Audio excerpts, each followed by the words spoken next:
கர்த்தருடைய நாமத்துக்கு சோதனம் மையம் உண்டாவதாக. இந்த நாள் ஆராதனைக்கு வந்திருக்கிற ஒவ்வொருவரையும் நான் ஆண்டவராக இயேசுவின் நாமத்தினாலே அன்போடு வாழ்த்து வரவிருக்கிறேன். கர்த்தர் உங்களை ஒவ்வொருவரையும் ஆசீர்வதிப்பாராக. ஹல்லேலூயா, ஹல்லேலூயா. வான பராபரனே இப்போ வாரும் என் மத்தியிலே, வான பராபரனே இப்போ வாரும் என் மத்தியிலே, வந்து நின் திருக்கரத்தால் எம்மை ஆசீர்வதியும் ஐயா. வந்து நின் எல்லா கரங்களை நல்ல கரங்களை தட்டி பாடலாம். ஆசீர்வதியும் ஐயா, எல்லா மகிமை கனமும் துதியும் ஏற்றிடவாரும் ஐயா, எல்லா மகிமை கனமும் துதியும் ஏற்றிடவாரும் ஐயா. வானபரா கரணே இப்போ வாருமே மத்தியிலே, வானபரா கரணே இப்போ வாருமே மத்தியிலே, பக்தரின் மறைவிடமே ஏழை மக்களின் அதிபதியே, பக்தரின் மறைவிடமே ஏழை மக்களின் அதிபதியே, பாதமே கூடும் பாவையரே மக்கு பரிசுத்தமியும் ஐயா, பாதமே கூடும் பாவையரே மக்கு பரிசுத்தமியும் ஐயா. வாக்கு மாறா தேவா வாரும் வல்லமையால் நிறைக்க, வாக்கு மாறா தேவா வாரும் வல்லமையால் நிறைக்க, வானபரா பரமே இப்போ வாரும் என் மத்தியிலே, வானபரா பரணி இப்போ வாரும் என் மத்தியிலே, கிருபாசனபதியே நின் கிருபையில் நிலைத்திடவே, கிருபாசனபதியே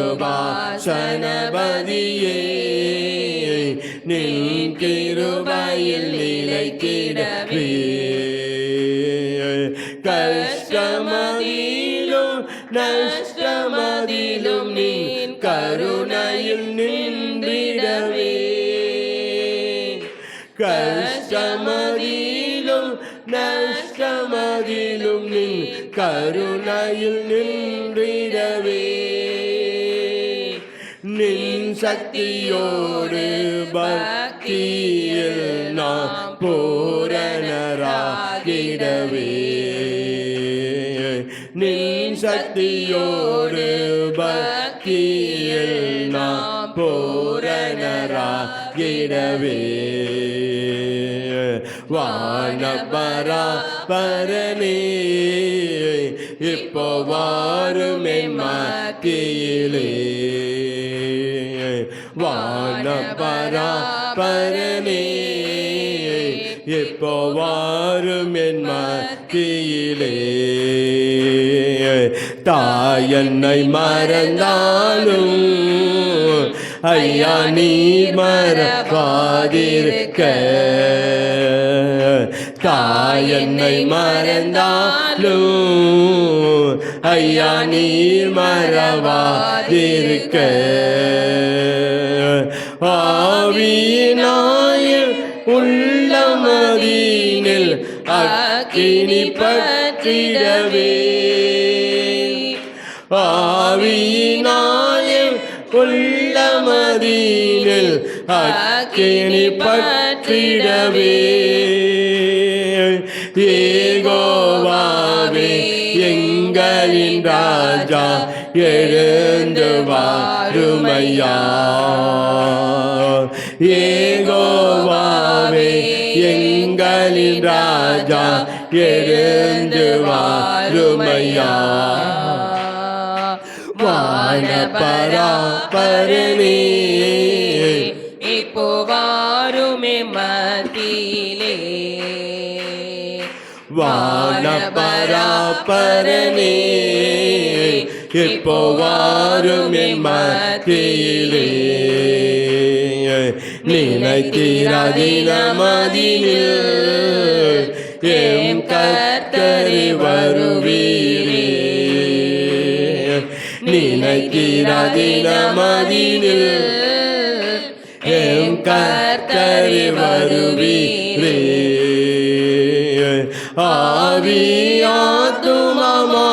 ஆவியாத்துமாமிசமுற்றும் மகிமையில் சேர்ந்திடவே ஆவியாத்துமாமிசமுற்றும் மகிமையில் சேர்த்திடவே மாசில்லா பரிசுத்தராக மண்மீது துளங்கிடவே மாசில்லா பரிசுத்தராக மண்மீது துளங்கிடவே வானபராபரனே இப்போ வாருமே மத்தியிலே வானபராபரனே இப்போ வாருமே மத்தியிலே. கர்த்தருடைய நாமத்துக்கு ஸ்தோத்திரம் மையம் உண்டாவதாக. இந்த நாளிலும் நம்ம வேதத்தை நாம் தியானிக்கும்படியால் உன்னத பாட்டு 5ஆம் அதிகாரம், உன்னத பாட்டு 5ஆம் அதிகாரம் 2ஆம் வசனத்தில் 6ஆம் வசனம் வரைக்கும் நான் வாசிக்கிறேன். உன்னத பாட்டு 5ஆம் அதிகாரம் 2ஆம் வசனத்திலிருந்து 6ஆம் வசனம் வரைக்கும். நான் நித்திரை பண்ணினேன், என் இதயமோ விழித்திருந்தது. கதவை தட்டுகிற என் நேசரின் சத்தத்தை கேட்டேன். என் சகோதரியே, என் பிரியமே, என் புறாவே, என் உத்தமியே, கதவை திற. என் தலை பனியினாலும் என் தலைமை இரவில் பெய்யும் தூறலினாலும் நனைகிறது என்றார். என் வஸ்திரத்தை கழற்றி போட்டேன், நான் எப்படி அதை திரும்ப உடுப்பேன்? என் பாதங்களை கழுவினேன், நான் எப்படி அவைகளை திரும்பவும் அழுக்காக்குவேன் என்றேன். என் நேச தமது கரத்தை கதன் துவாரத்தின் வழியாக நீட்டினார். அப்போது என் உள்ளம் அவன் நிமித்தம் பொங்கினது. என் நேசருக்கு கதவை திறக்க நான் எழுந்தேன். பூட்டின கைப்பிடியின் மேல் என் கையிலிருந்து வெள்ளை போலமும் என் விரலிலிருந்து வாசனை உள்ள வெள்ளப்போலவும் வடிந்தது. என் நேசருக்கு கதவை திறந்தேன், என் நேசரோ இல்லை, போய்விட்டார். அவர் சொன்ன வார்த்தையால் என் ஆத்மா சோர்ந்து போயிற்று. அவரை தேடினேன், அவரை காணவில்லை. அவரை கூப்பிட்டேன், அவர் எனக்கு மறு உத்தரவு கொடுக்கவில்லை. ஸ்தோத்திரம் ஆண்டவரே, நன்றியோடு கூட நாங்கள் உம்மை ஸ்தோத்தரிக்கிறோம், உம்மை துதிக்கிறோம். ஆண்டவரே, நன்றியோடு உம்மை ஸ்தோத்தரிக்கிறோம். ஆண்டவரை மட்டும் கர்த்தர் எங்களோடு கூட இருந்து நடத்த கிருபைக்கால் ஸ்தோத்திரம். ஆண்டவர் வாசித்த அந்த வேத பகுதியை உங்களுடைய வல்ல கரத்தில் ஒப்பு கொடுக்கிறோம். இயேசுவே, இதிலேருந்து எங்களோடு நீங்கள் என்ன பேச வேணும் கர்த்தர் உங்களோடு பேசி ஆண்டவர் தேவன் நீர் எங்களை ஆசீர்வதிங்க. இதை கேட்கிற பார்க்கிற யாராக இருந்தால் அவங்க ஒவ்வொருடும் கூட கர்த்தர் பேசணும். இந்த நிமித்தம் ஆண்டவர் எங்கள் வாழ்க்கை மாறணும். ஆண்டவரே தேவி, எங்கள் ஜீவியம் மாறணும், எங்கள் காரியங்கள் மாறணும். கர்த்தர் கிருபை செய்ய வேண்டும். பரிசுத்த ஆவியான எங்களுக்குள்ளே பலமாய் நீ கிரியை செய்ய வேண்டும். நாங்கள் ஜெபிக்கிறோம் ஐயா. எதிர்த்து நிற்கிற காரியத்தெல்லாம் நிர்மூலமாக்க முடியாது ஜெபிக்கிறோம். ஜெபத்தோடு விசுவாசத்தோடு ஆண்டவர் நம்ம செய்தியை கேட்க கிருபை செய்ய. அன்றைக்கு வசனத்தை கேட்ட லீதியான உள்ளத்தை திறந்தவர், வசனத்தை கேட்ட சிசுவன் இருதயத்தை கொழுந்து விட்டு எரிய பண்ணுகிற தேவன். அந்த வேதத்தை வாசிக்கும் தியானித்தும் போது என் இருதயம் அனல் கொண்டது என்று இந்த வசனத்தின்படியே கத்த இந்த நாளில் நீ செய்து ஆசீர்வதி. துதிகான மகிமையெல்லாம் உமக்கே செலுத்துகிறோம். இயேசு கிறிஸ்துவின் நாமத்தில் ஜெபிக்கிறோம் பிதாவே, ஆமென். ஹல்லேலூயா, ஹல்லேலூயா. கர்த்தருடைய நாமத்துக்கு ஸ்தோத்திரம் உண்டாவதாக. அந்த வாசிக்கப்பட்ட வேத பகுதியிலிருந்தால் சில இந்த நாளிலே நம்ம செய்தியை நாம் பார்க்க போகிறோம். இந்த உன்னத பாட்டு பார்க்கும்போது எதை காட்டுதுன்னா சுருக்கமாக நான் சொல்லிவிட்டு நான் செய்திக்குள்ளாக நாம் போகலாம். எழுத்தின்படியாய் நாம் பார்க்கும்போது ஒரு தேசத்தின் ராஜா,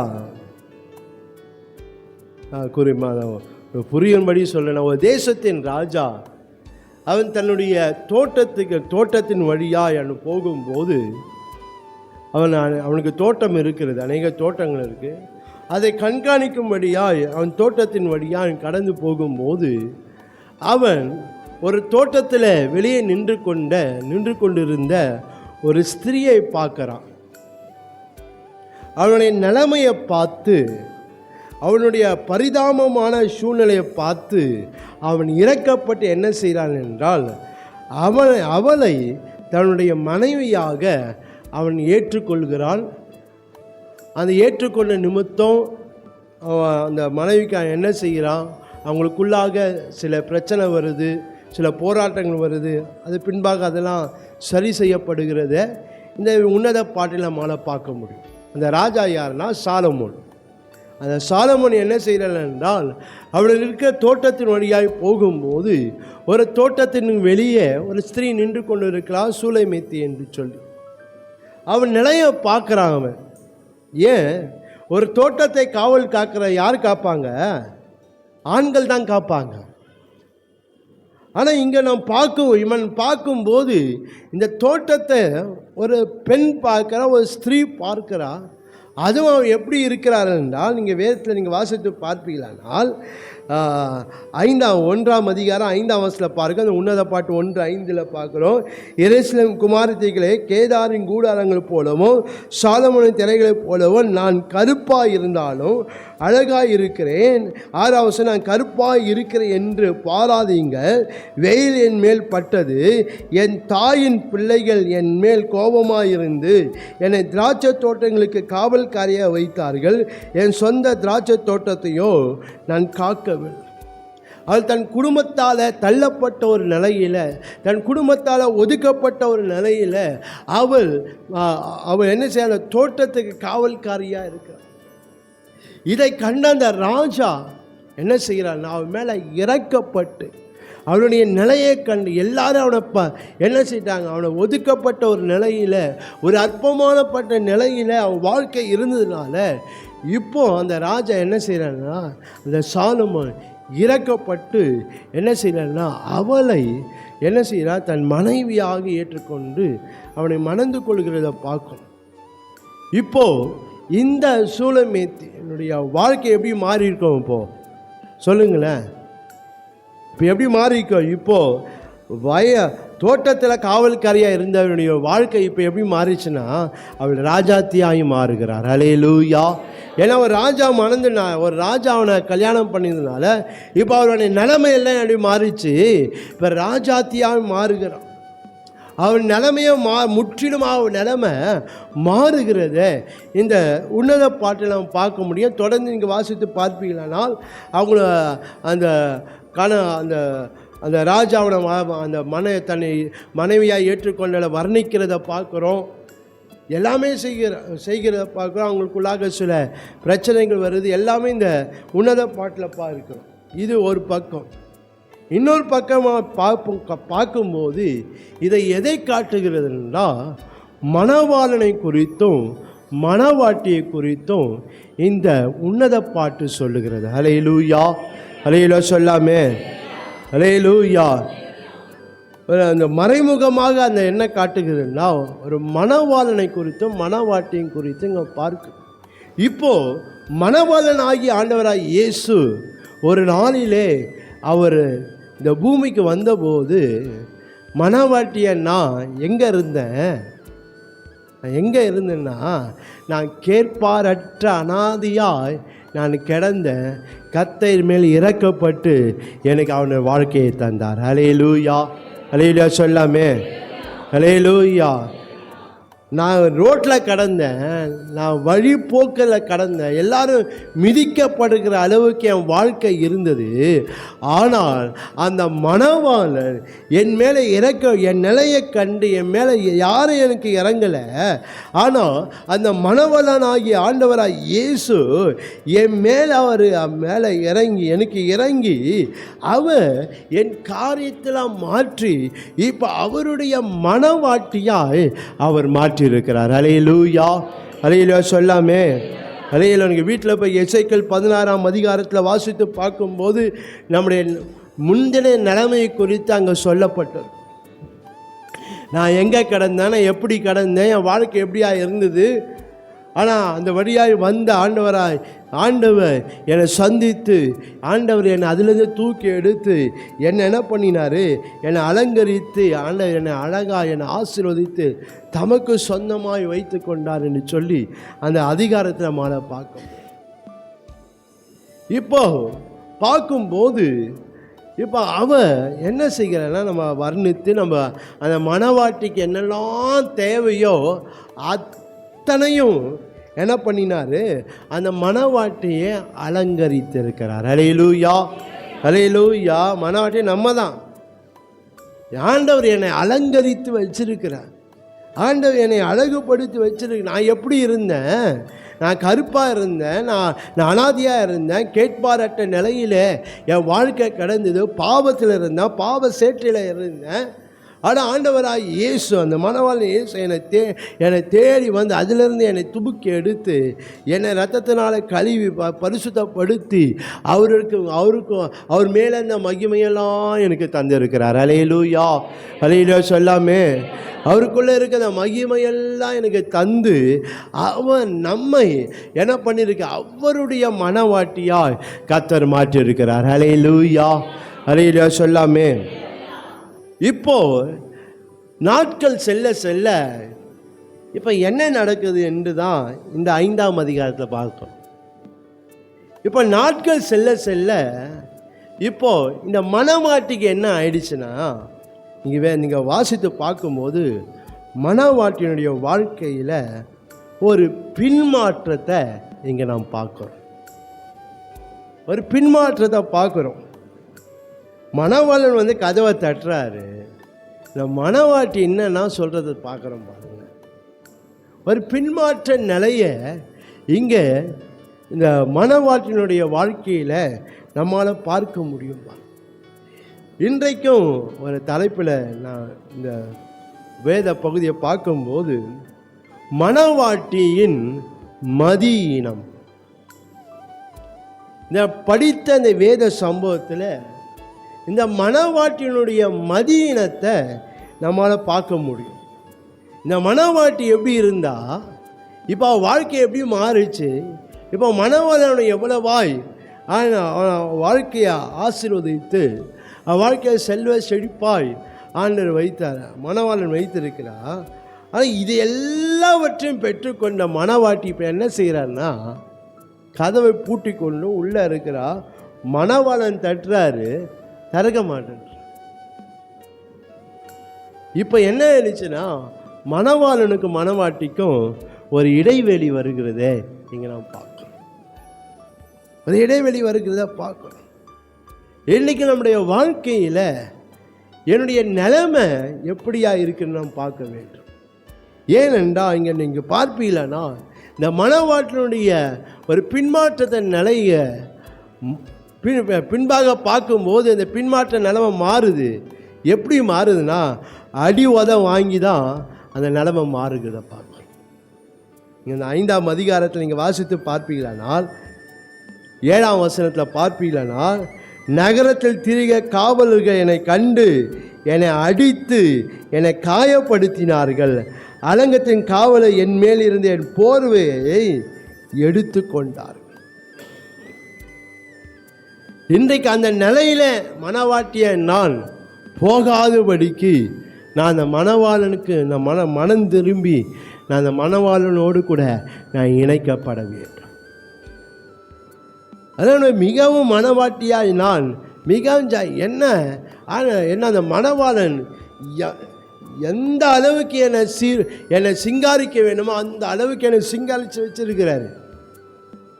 ஆனால் இப்போ நான் என்ன சொல்லி கொண்டு இருக்கிறேன், இப்போ நான் என்ன பண்ணி கொண்டு இருக்கிறேன், இப்போ அவருக்கு என்ன உத்தரவு சொல்லி கொண்டு இருக்கிறேன், இப்போ அவரோடு கூட நான் எப்படி இருக்கிறேன் என்று மனவாட்டியாகிய நாம் சிந்திக்க வேண்டும். நான் ஒரு பின்மாற்ற நிலையில் நான் இருப்பேனால் சில பிரச்சனைகள் என்னை தேடி தான் வரும், சில போராட்டம் என்னை தேடி தான் வரும். அதில் மிகவும் ஜாக்கிரதையாக இந்த மனம் என்ன, நான் எங்கே இருந்தேனோ அங்கேருந்து ஆண்டவர் என்னை எந்த ஸ்தானத்தில் வச்சிருக்கிறாரோ முடிவு பரியந்தோம் அந்த ஸ்தானத்தை நான் காத்து கொள்ளுகிற மனவாட்டியாக இருக்க வேண்டும். ஹல்லேலூயா, ஹல்லேலூயா, ஹல்லேலூயா. இங்கே ஒரு 5 காரியத்தை நாம் பார்க்க போகிறோம். இந்த மனவாட்டினுடைய மதியினத்தை குறித்து இங்கே ஒரு 5 காரியத்தை பார்க்க போகிறோம். 1, உணர்வற்ற மனவாட்டி. 2, விழிப்பற்ற மனவாட்டி. 3, வஸ்திரமற்ற மனவாட்டி. 4, விவேகமற்ற மனவாட்டி. 5, உண்மையற்ற மனவாட்டி. இந்த 5 விதமான காரியங்களை இந்த வேத சம்பவத்தில் நம்மளால் பார்க்க முடியும். சுருக்கமாக நம்ம இந்த நாளிலே பார்க்க போகிறோம். இங்கே நாம் பார்க்கும்போது 1, இந்த மனவாட்டி யார் என்றால் உணர்வற்ற ஒரு மனவாட்டி. ஏனென்றால் இங்கே நாம் பார்க்கிறோம் 2ஆம் வசனத்தில், நான் நித்திரை பண்ணினேன், என் இருதயம் விழித்திருந்ததுன்னு சொல்கிற மனவாட்டி சொல்லுது. ஆனால் பின்பாக அது என்னெல்லாம் பார்க்க போகிறோம். அது முன்பாக நீங்கள் வாசித்து பார்க்கும்போது கதவை தட்டுகிற நேசரின் சத்தத்தை கேட்டேன். ஆனால் நான் என்ன செய்யல, கதவை திறக்கலை. சத்தத்தை கேட்டேன்பா, சத்தம் கேட்குது எனக்கு. அவர் என்ன சொல்கிறாரு, என் தலை இரவில் பெய்யும் தூரலினால் நனைகிறது, பனியினாலும் இரவில் பெய்யும் தூரல் நனைகிறது என்று சொல்லி என்னென்னோ அவர் தன்னுடைய வெளியே நடக்கிற காரியத்தை சொல்கிறாரு. அந்த மனவாட்டிக்கு என்ன இல்லை, உணர்ச்சியே இல்லை, பாரு, உணர்வே இல்லை. ஆனால் எனக்கு இவ்வளோ செய்தார, நான் வெயிலில் காஞ்சிருந்தேன், உச்ச வெயிலில் நான் காய்ந்து கொண்டு இருந்தேன். என் வீட்டார் என்னை வெளியே துரத்திட்டாங்க. ஆனால் இவர் என்னை என்ன பண்ணி என் மேலே இரக்கம் பாராட்டி என்னை என்ன பண்ணார், என் சூழ்நிலை மாற்றி என்ன ஒரு நல்ல நிலையில் வச்சுருக்கிறாரு. ஆனால் அவர் கதவை தட்டுறாரு. அவர் சொல்கிறாரு, நான் பனி என் தலையை நனையுது. நான் என்ன செய்து கொண்டு இருக்கிறேன்னா உள்ளே இருந்து கொண்டு இருக்கிறேன். என்ன வேணும், உணர்வற்ற ஒரு மனவாட்டி, உணர்வே இல்லை. அந்த மனவாளன் என்னெல்லாம் செய்தார், அவர் எனக்கு என்னெல்லாம் செய்தார் என்ற அந்த உணர்வு இல்லை. நான் ஏன் இப்படி இருக்கிறேன்னா, வெளியே நின்று கொண்டு பேசுகிறார, அவரால் தான் நான் இப்படி இருக்கிறேன் என்ற அந்த உணர்வு அந்த மனவாட்டிக்கு இல்லை. இன்றைக்கு நம்முடைய வாழ்க்கையில் நான் உணர்வுள்ள ஒரு மனவாட்டியா இல்லை உணர்வற்ற ஒரு மனவாட்டியா இருக்கிறேன்னா நாம் பார்க்கணும். இன்றைக்கு அந்த மனவாளன் எனக்கு எவ்வளவோ செய்திருக்கிறார். ஆனால் இன்றைக்கு அவர் தட்டுறாரு, நான் என்ன செய்கிறேன், திறக்க மாட்டேன்றேன். எனக்கு இந்த நாள் நம்ம வாழ்க்கையில் சூழ்நிலையில் ஆண்டவர் என்னென்ன காரியத்தையும் நம்ம வாழ்க்கை கேட்டுக்கொண்டு இருக்கிறார். வாழ்க்கையை அர்ப்பணிக்கணும் கேட்டுக்கொண்டு இருக்கிறாரு. உன் வாழ்க்கையில் இதெல்லாம் இருக்கக்கூடாதுன்னு கேட்டுக்கொண்டு சொல்லி கொண்டு இருக்கிறாரு. ஆனால் நானும் என்ன செய்து கொண்டு இருக்கிறேன், உணர்வற்றவனாய் காணப்படுகிறேன். என்னுடைய வாழ்க்கையில இனிமேல் ஆராய்ந்து பார்க்கிறேன். என்ன உணர்வற்ற ஒரு மனவாட்டியாக என்ன? 1, மணவாளின் சத்தத்துக்கு கீழ்ப்படிவதற்கு உணர்வற்றவளாக இருக்கிறான். மணவாளன் சத்தத்தை கேட்கிறா, ஆனால் அந்த மணவாட்டி என்ன செய்ய மாட்டேன்றா, மணவாட்டியின் சத்தத்துக்கு கீழ்ப்படிய மாட்டேன். இன்றைக்கு நம்முடைய வாழ்க்கையில் நான் ஆண்டவர் சத்தத்தை கேட்குறேன், ஆனால் கீழ்ப்படுகிறேனா? ஆண்டவர் கீழ்ப்படிய மணவாளனுக்கு நான் கீழ்ப்படுகிறேனா என்று நாம் பார்க்க வேண்டும். இன்றைக்கு ஆண்டவன் கூட இது பேசினார் அது பேசினார் என்னென்னவோ சொல்லி கொண்டு இருக்கிறேன். ஆனால் அந்த மணவாளனின் சத்தத்துக்கு நான் செவி கொடுத்து நான் கீழ்ப்படுகிறேனா என்று நாம் பார்க்க வேண்டும். இந்த மணவாட்டி யார் என்றால், இவர் மணவாளனுடைய சத்தத்துக்கு கீழ்ப்படியாத, மணவாளன் சத்தத்துக்கு கீழ்ப்படிவதற்கு உணர்வற்ற ஒரு மணவாட்டியாக இருக்கிறார். அதில் மிகவும் நம்ம விழிப்புள்ள ஜாக்கிரதையாக இருந்து என் வாழ்க்கையில் தேவ சத்தத்தை கேட்டுக்கொண்டு இருக்கிறேன்னா, தேவ சத்தத்தை கீழ்ப்படுகிறேன்னா பார்க்கணும். தேவ சத்தத்தை கீழ்ப்படியாமல் உணர்வற்ற ஒரு நிலையிலே என் வாழ்க்கை இருக்குமானால் நான் சீக்கிரமாக கர்த்தரிடத்தில் மனம் திரும்பிடணும். இல்லைன்னா அந்த மனவாட்டிக்கு நேர்ந்த கதி தான் பார்க்கணும். சில பிரச்சனை, சில அடி, சில உதை தான் வரும் நம்மளுக்கு.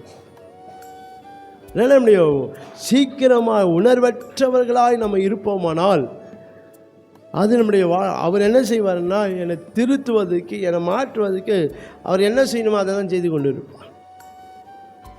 அது மிகவும் நம்ம எச்சரிக்கை உள்ளவர்களாய் நான் தேவ சத்தத்துக்கு நான் கீழ்ப்படுகிறேன். ஏனென்றால் செவி கொடுத்ததும் உத்தமும், செவி கொடுத்ததும் கீழ்ப்படுதலும் என்ன உத்தமம் என்று வேதம் சொல்லுகிறேன். அவன் செவி கொடுப்பதும் கீழ்ப்படியலாம் யாரு? உத்தமன். அவர் வார்த்தைக்கு செவி கொடுக்கிறவன், அவன் வார்த்தை கீழ்ப்படுகிறவன் தான் யாரு? புத்தி உள்ள மனுஷன். அவன் வார்த்தை கீழ்ப்படுகிறான் யாரு? பாக்கியம் உள்ளவன். இன்றைக்கு தேவனுடைய சத்தத்துக்கு நாம் கீழ்ப்படியாமல், தேவனுடைய வார்த்தைக்கு நாம் கீழ்ப்படியாமல், தேவனுடைய ஆலோசனை கீழ்ப்படியாமல் நான் என்னதான் செய்தாலும் அது ஒரு நாள் நம்முடைய வாழ்க்கையில் ஆசீர்வாதமாக இருக்கவே இருக்கு. அதான் நம்முடைய வாழ்க்கையை நம்ம ஆராய்ந்து பார்த்து நான் தேவனுக்கு கீழ்ப்படுகிறேன், தேவ சத்தத்துக்கு நான் கீழ்ப்படுகிறேனா என்று நம்முடைய வாழ்க்கையில் நாம் பார்க்க வேண்டும். அவர் என்னென்ன சொல்கிறாரு பாருங்களேன். அவர் சொல்கிறாரு பாருங்களேன். இந்த வசனத்தில், இந்த 5ஆம் அதிகாரம் 2ஆம் வசனத்தில் பார்க்குறோம். நான் நித்திரை பண்ணினேன், நீ என் இதயம் இழுத்திருந்தது, கதவை தட்டுகிற நேசன் சத்தத்தை கேட்டேன். என் சகோதரியே, என் பிரியமே, என் புறாவே, என் கதவை திறக்கிறதுக்கு என்னெல்லாம் சொல்கிறாரு பாருங்களேன். இன்றைக்கு நம்முடைய வாழ்க்கைக்குள்ளாக ஆண்டவர் வருவதற்கு என்னென்னவோ சொல்லி கொண்டு இருக்கிறார். நீ வந்தால் உன்னை ஆசீர்வதிப்பேன், உன்னை வந்தால் அவனை உயர்த்துவேன், உன்னை மேன்மைப்படுத்துவேன், உன்னை கனப்படுத்துவேன், வாழ்க்கையை மாற்றுவேன், வாழ்க்கை என்னென்னவோ சொல்கிறாரு. ஆனால் நான் என்ன செய்கிறது இல்லை? செவி கொடுக்கிறது இல்லை. செவி கொடுக்கிறது இல்லை. நம்ம வாழ்க்கைக்குள்ளே வர்றதுக்கு, நம்ம வாழ்க்கை அவருக்கு அர்ப்பணிக்கிறதுக்கு அவர் என்னென்ன சொல்கிறாரு. நம்ம என்ன செய்கிறது இல்லை? செவி கொடுக்கறது இல்லை. பாருங்க, நம்முடைய வாழ்க்கையை நம்ம ஆராய்ந்து நாம் பார்க்கணும். உணர்வற்ற ஒரு மனவாட்டியை நம்ம இருக்கக்கூடாது. ஏனென்றால் உணர்வற்ற இறுதி என்னாச்சான்? இருள் அடைந்தது என்று வேதம் சொல்லுகிறது. உணர்வற்ற காரியம் என்றால் யாருக்கு உணர்வு இருக்காது? யாருக்கு உணர்வு? பணத்துக்கு தான் உணர்வு இருக்காது. நான் உணர்வற்றவனாக இருப்பேன் என்னால் என் ஆவிக்குரிய ஜீவித்தில், என் ஆவிக்குரிய மனுஷன் செத்த ஒரு நிலையில் தான் காணப்பட முடியும். அதான் நான் உணர்வுள்ளவனாக இருக்கிறேனா, உணர்வற்றவனாக இருக்கிறேனா என்று நான் பாருங்க. எதற்கு? அந்த மணவாளனுடைய சத்தத்துக்கு கீழ்ப்படிய நான் உணர்வுள்ளவனாக இருக்கிறேனா என்று நாம் பார்க்க வேண்டும். உள்ளே இருந்து கொண்டு தாங்க எல்லாத்தையும் செய்து கொண்டு இருக்கிறோம். இன்றைக்கு நம்முடைய வாழ்க்கையில் அப்படி தான் இருந்து கொண்டு இருக்கிறோம். பாருங்கள்,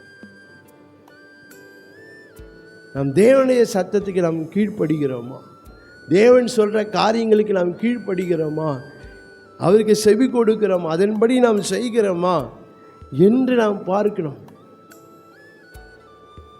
இன்றைக்கு நம்ம ஆண்டவர் எல்லா காரியத்தையும் கொடுத்ததுனால நம்ம என்ன செய்கிறோம்? நம்ம உள்ளே உட்காந்துன்னு நம்ம எல்லாத்தையும் சொல்லி கொண்டு இருக்கிறோம். ஏதோ காரியத்தை சொல்லி கொண்டு இது அது இது அதுன்னு சொல்லி கொண்டு இருக்கிறோம். அதனால் நம்முடைய வாழ்க்கையை நாம் பார்க்க வேண்டும். நான் தேவனுக்கு எவ்வளவாய் நான் கீழ்ப்படுகிறேன் என்று சொல். அடுத்துதான் நாம் பார்க்குறோம், மணவாளனை சந்தோஷப்படுத்துவதற்கு உணர்வற்ற ஒரு மணவாளன். இந்த மணவாளன் என்ன செய்யறா? உள்ளே வருவதற்கு அவன் விருப்பப்படுகிறான், தன்னுடைய மனைவியோடு இருப்பதற்கு அவன் விருப்பப்படுகிறான், சந்தோஷப்பட வேண்டும் விருப்பப்படுகிறான். ஆனால் இந்த மணவாட்டி என்ன செய்ய மாட்டா?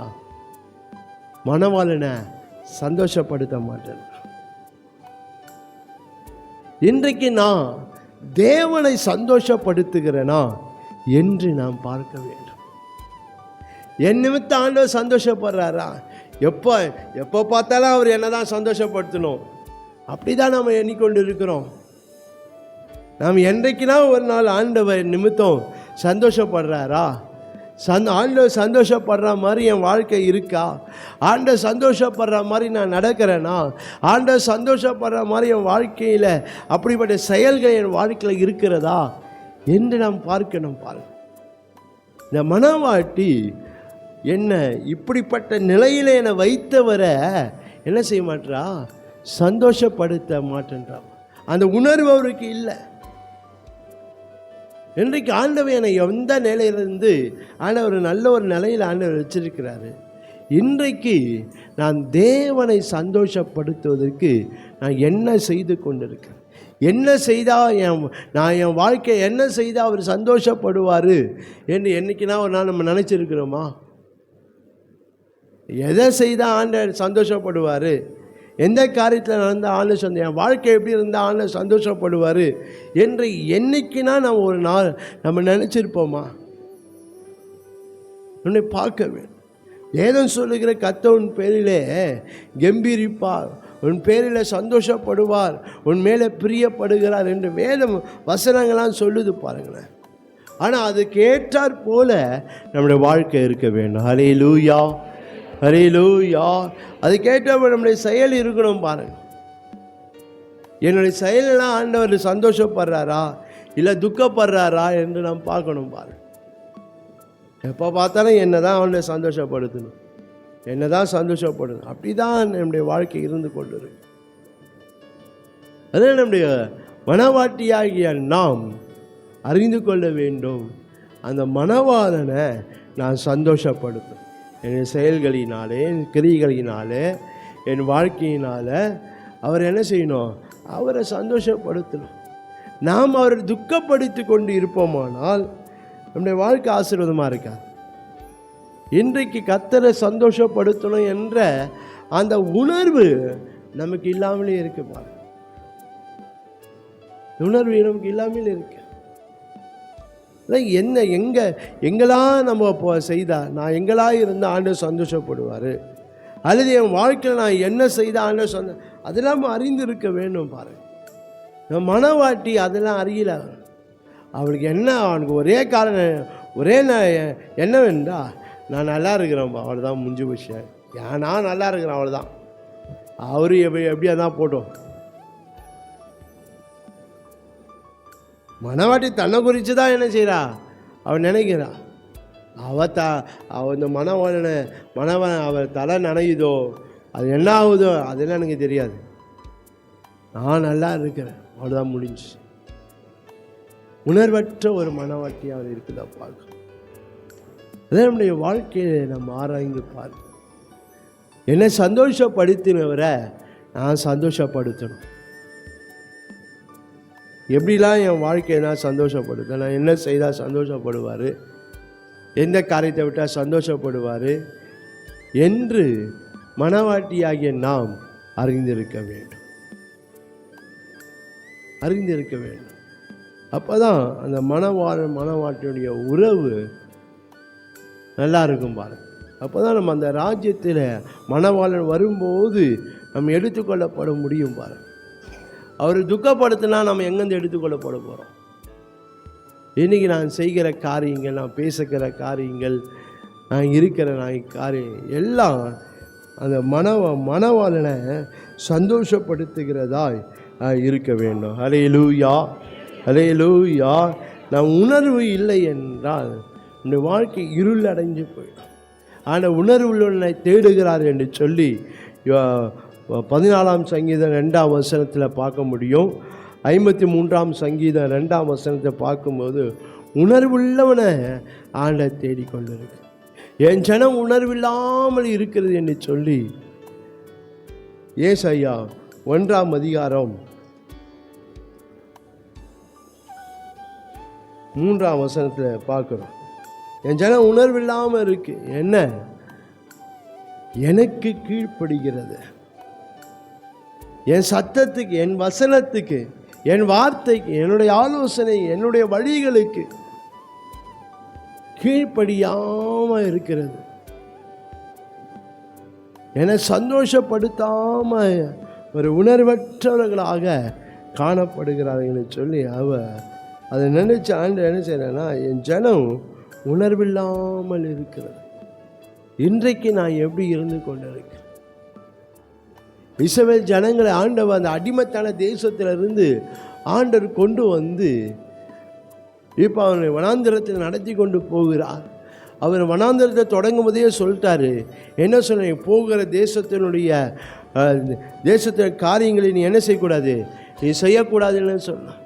நான் உன்னை மற்ற ஜனத்தில் விட்டு பிரித்தெடுத்திருக்கிறேன் என்றாலும் சொன்ன. அந்த ஜனங்களோடு நீ கலக்கக்கூடாது, அந்த ஜனங்களோட கலக்கக்கூடாது, அவங்க என்ன செய்கிறாங்களோ அது போல் நீ செய்யக்கூடாது என்று சொல்லி தான் இந்த இஸ்ரவேல் ஜனங்கள் அந்த அடிமைப்பட்ட தேசத்திலிருந்து அவங்க ஜீவன் கசப்பாய்க்கினார்கள். அப்படிப்பட்ட இடத்துலேருந்து அவங்கள என்ன பண்ணினார், ஆண்டவர் கொண்டு வந்து விட்டாக்கா இவங்க என்ன பண்ணினா, ஆண்டு எதை சொன்னாரோ அதை தான் முதல் செய்தாங்க. இந்த ஜனங்களோட கலவக்கூடாத ஜனங்களோட கலந்தாங்க. அங்கே அந்த ஜனங்களுக்கு செய்கிற காரியத்தை செய்யக்கூடாதுன்னா அந்த காரியத்தை அவங்க செய்கிறாங்க. இன்றைக்கு நம்முடைய வாழ்க்கையில் நாம் அப்படியே தான் இஸ்ரவேல் ஜனங்களை போல காணப்படுகிறோம். நீ எதை செய்யக்கூடாதுன்னா அதை தான் நான் செய்து கொண்டு இருக்கிறேன். அதனால் நம்முடைய வாழ்க்கையை நம்ம ஆராய்ந்து பார்த்து நான் உணர்வுள்ள ஒரு மனவாட்டியாய் நான் மாற என்ன, அவர் சத்தத்துக்கு நான் செவி கொடுக்க வேண்டும். அது மாத்திர அவரை நான் சந்தோஷப்படுத்த வேண்டும். அவர் என்ன விரும்புகிறாரோ அதை செய்தால் தான் அவர் சந்தோஷப்படுவார். நானே யோசித்து நான் ஒரு காரியத்தை செய்தால் அதில் சந்தோஷப்பட மாட்டார். அவர் என்ன விரும்புகிறார் அதை செய்தால் தான் அவர் சந்தோஷப்படுவார். அதனால் அவர் என்ன, என் வாழ்க்கை ஒவ்வொரு வாழ்க்கையிலும் வித்தியாசம் இருக்கலாம். அதனால் என் வாழ்க்கையில் என்ன விரும்புகிறாரு, என் வாழ்க்கையில் என்ன எதிர்பார்க்குறாரு அதை அறிந்து நாம் செய்தால் தான் அவர் சந்தோஷப்படுவார். ஹல்லேலூயா, ஹல்லேலூயா. அதனால் நான் உணர்வுள்ள மனவாட்டியாய் நம்முடைய வாழ்க்கை மாற வேண்டும். ரெண்டாவதாக நாம் பார்க்கும்போது விழிப்பற்ற மனவாட்டி. இந்த மனவாட்டி எப்படி இருக்கிறான்னா, ஒரு விழிப்பில்லாமல் இருக்கிறான். நாம் பார்க்கிறோம். நீங்கள் அதே 2ஆம் வசனத்தில் பார்க்கும்போது நேசரின் கதவை கேட்ட அவர் சொன்னார். ஆனாலும் நான் என்ன சொல்கிறேன்னா, என் வஸ்திரத்தை கழுவி போட்டேன், நான் எப்படி அதை திரும்ப உடுப்பேன், பாதங்களை கழுவினேன், எப்படி அதை அழுக்காக்குவேன் என்று சொல்லி அந்த மனவாட்டி ஏதோ ஒன்று சொல்லி கொண்டு இருக்கிறான். ஒரு விழிப்பில்லாமல் இருக்கு. எதற்காக அந்த மணவாளன் செய்கிறாரு, ஏன் வந்து கதவை தட்டி கொண்டு இருக்கிறாரு? மணவாளன் வர நேரம் தெரியும், ஆனால் மணவாளன் நேரம் தெரிஞ்சு அவன் மணவாட்டி என்ன செய்து கொண்டு இருக்கிறா? மணவாளனுடைய வருகைக்கு எதிர்பார்த்து கொண்டு இருக்க வேண்டியவ கதவை பூட்டி கொண்டு உள்ளே இருக்கிறான். இந்த டைம் வரும்னு தெரியும், இந்த டைமுக்கு அவர் வருவாருன்னு தெரியும். நீ என்ன செய்த? மணவாட்டி என்ன செய்திருக்கணும்? கதவை திறந்து மணவாளன் எப்போ வருவாருன்ட்டு என்ன செய்திருக்கணும்? எதிர்பார்த்துருக்கணும். ஆனால் இவளை வீட்டை பூட்டி கொண்டு என்ன பண்ணியிருக்கா? உள்ள தூங்குக்கிறா. எதை கேட்டால் ஒரு விழிப்பில்லாத ஒரு மனவாட்டி. எல்லாம் தெரிஞ்சும் செய்யலை. இன்றைக்கு நம்முடைய வாழ்க்கையில் எல்லாம் தெரிஞ்சாலும் நாம் செய்ய மாட்டேன்றோம். இது செய்யணும்னு தெரியும், இப்படி போகணும்னு தெரியும், நான் இப்படி இருக்கணும்னு தெரியும், ஆனாலும் நம்ம செய்ய மாட்டேன்றோம். விழிப்பில்லை நம்முடைய வாழ்க்கையில். விழிப்பில்லாத ஒரு மனவாட்டியாய் நாம் ஒரு நாளும் நம்முடைய வாழ்க்கையில் இருக்கவே கூடாது. எப்போதும் நாம் விழித்திருக்கிறவர்களாக நாம் காணப்பட வேண்டும். விழித்திருக்கிறவளாக காணப்படாது. இங்கே பார்க்கும்போது அவள் பார்க்கும்போது எல்லாத்தையும் அவருக்கு சுற்றி இருக்கிறதை கண்டு, இன்றைக்கு ஆண்டவர் நம்மை ஆசீர்வதிச்சதுனால என்ன இல்லைன்னா எனக்கு ஒரு விழிப்பே இல்லை. ஆண்டவர் வந்து கேட்குறேன், ஆண்டவர் வந்து தட்டுறாரு, பேசுகிறாரு, என்னென்னோ சொல்கிறாரு, ஆனாலும் விழிப்பு இல்லை. நம்மளுக்கு இப்படியே தான் இருக்கிறோம் நம்ம வாழ்க்கை. என்னென்னவோ சொல்கிறாரு ஆண்டவர், என்னென்ன செய்கிறாரு, ஆனாலும் விழிப்பில்லாமல் நம்முடைய வாழ்க்கை இருந்து கொண்டு இருக்கிறது. அதனால் மனவாட்டியாய் நாம் எப்போதும் விழித்திருக்கிறவர்களாக நாம் காணப்படுகிறவர்களாக இருக்க வேண்டும். 1 பேதுரு 5:8 நாம் பார்க்கிறோம், விழித்திருங்கள். ஏன் எஜ்ஜிக்கிற சிங்கம் போல எவனை விழுங்கலாம் என்று என்ன செய்தான்? பிசாசு சுற்றி திரிந்து கொண்டு இருக்கிறான், வகை தேடி சுற்றி திரிந்து கொண்டு இருக்கிறான். நான் விழிப்பு இல்லைன்னா அவனை மேற்கொண்டுடுவான். அதனால் நம்ம விழிப்புள்ளவர்களாக நாம் எப்போதும் நாம் காணப்பட. வெளிப்படுத்தல் 16ஆம் அதிகாரத்திலையும் நீங்கள் வாசித்து பார்க்கும்போது, வெளிப்படுத்தல் 16:15 நாம் பார்க்கிறோம், இதோ திருடனை போல் வருகிறேன், தன் மானம் காணப்படத்தக்கதாக நிர்வாணமாய் நடவாதபடிக்கு விழித்து கொண்டு தன் வஸ்திரங்களை காத்து கொள்கிறவன் பாக்கியம். இன்றைக்கு நம்முடைய வாழ்க்கையில் நான் எப்படி ஆண்டவருடைய காரியங்களில் எவ்வளோ விழிப்பாக இருக்கிறோம் என்று நாம் பார்க்கணும். சில காரியங்கள் சொன்னாக்கா உங்களுக்கு ஒரு வேளை மனநோகலாம், அதெல்லாம் சொல்ல வரல. இன்னைக்கு ஆண்டவரை தேரத்தில் எவ்வளோ விழிப்பாக இருக்கிறோம். வேற ஞாயிற்றுக்கிழமை மட்டும் வந்து போயிடுறோம், முடிஞ்சிச்சு. எவ்வளோ விழிப்பாக இருக்கு நம்ம பார்த்துக்கணும் பாருங்க. எவ்வளோ ஆண்டவரை தேர்றதுல எவ்வளோ விழிப்பாக இருக்கிறோம், ஆண்டவர்கிட்ட வருதில் எவ்வளோ விழிப்பாக இருக்கிறோம். முதல்ல அது போல் இருந்தோம், இப்போ என்ன ஆயிடுச்சு? அதெல்லாம் மாறி போயிடுச்சு. இப்போ என்ன ஆனாலும் சரியா, உயிரை போன நான் எங்கே தான் போவேன்? ஆண்டவர் தேடுவேன். இன்றைக்கு எப்படி இருக்கிறோம்? ஏன் விழிப்பு இல்லை? இன்னைக்கு விழிப்பு இல்லாமல் இருக்கிறோம். அதான் நம்முடைய வாழ்க்கையை நம்ம ஆராய்ந்து பார்க்கவே. நம்ம ஆவியிலே எப்போது நம்ம விழிப்புள்ள ஜனங்களாக இருக்கோம். ஏன் கொஞ்சம் ஆசீர்வாதம் வந்துடுச்சு, ஒரு நன்மை வந்துடுச்சு, எனக்கு நான் ஜெபித்த காரியம் எனக்கு நடந்துச்சு, நான் எதிர்பார்த்த நன்மை, அதனால எனக்கு என்ன அவசியம் இல்லை? ஆண்டவரை தேடுறதுக்கு அவசியம் இல்லை. அப்படிதான் நாம் இருந்து கொண்டு இருக்கிறோம் நம்ம வாழ்க்கை. ஏனென்றால் அந்த ஆவிக்குரிய விழிப்பு நம்முடைய வாழ்க்கை இல்லாதவங்க. இன்னைக்கு அந்த மனவரையனை சகல காரியத்தை ஆசீர்வதித்து வச்சிட்டாரு. அதனால எனக்கு என்ன போயிடுச்சுன்னா, எனக்கு அந்த விழிப்பாக இருக்கிற தன்மையெல்லாம் போயிடுச்சு. இன்னைக்கு அவர் வருந்தி கேட்டால் கூட, சொன்னால் கூட நமக்கு என்ன ஆக மாட்டேங்குது, ஒன்றும் செய்ய மாட்டேன். அன்றைக்கி சொன்ன ஆண்டவரே, நீ என்ன சொன்னாலும் அதை நான் செய்வேன் ஆண்டவரே. ஆரம்பத்தில் சொன்னேன், ஆனால் இப்போது சொன்னாக்கா நான் யோசித்து கொண்டு இருக்கிறேன். சொன்னாக்க நான் என்ன செய்து கொண்டு இருக்கிறேன்? யோசிக்கிறேன், ஆலோசிக்கிறேன், ஜெபம் பண்ணுறேன். ஏன்? விழிப்பு இல்லை. விழிப்பு இல்லாமல் ஏன்? கொஞ்சம் நன்மை, கொஞ்சம் ஆசீர்வாதம் வந்ததுனால. நம்முடைய வாழ்க்கையில் மனவாட்டியாய் நான் எப்போதும் தேவனுடைய காரியங்களிலே நான் விழிப்புள்ளவனாக இருக்கணும், விழிப்புள்ள ஜனமாக இருக்கணும். இல்லை என்றால் பிசாசு நம்மை மேற்கொண்டுருவான். பிசாசு நம்மை என்ன செய்துடுவான்? அவன் அடிமைத்தனத்தில் கொண்டு போயிடுவான். ஆனால் மிகவும் நம்ம ஜாக்கிரதையாக நம்முடைய வாழ்க்கையில் நான் எவ்வளோ ஆண்டவருடைய காலத்தை எவ்வளோ விழிப்பாக இருக்கிறேன் என்று நாம் பார்க்க வேண்டும். இந்த மணவாட்டி என்னவென்றால் அவர் விழிப்பற்றவளாக இருக்கிறார். என்ன எதற்கு? ஒன்று, மணவாளனின் அன்பான செயலுக்கு விழிப்பற்றவளாக இருக்கிறார். மணவாளன் வாழ்க்கையில் அன்பான செயலை செய்திருக்கிறார். என்ன? என்னை தேடி வந்து என் பாவத்தை மன்னிச்சு என்னை தன்னை ரத்தத்தினால கழுவி என்னை பரிசுத்தப்படுத்தி என்னை சுத்தப்படுத்தி என்ன அவருடையவனாய் மாற்றிருக்கிறார். அல்லேலூயா. எனக்காக ரத்தம் சிந்திருக்கிறார். எனக்காக தன்னுடைய ஜீவனுக்கு அன்பான செயலை செய்திருக்கிறாரு. ஆனால் அதற்கு நான் விழிப்புள்ளவனாக இருக்கிறேனா என்று பார்க்கணும். ஆண்டவனை ரட்சித்து இருக்கிறாரு, நான் எப்படி இருக்கிறேன்?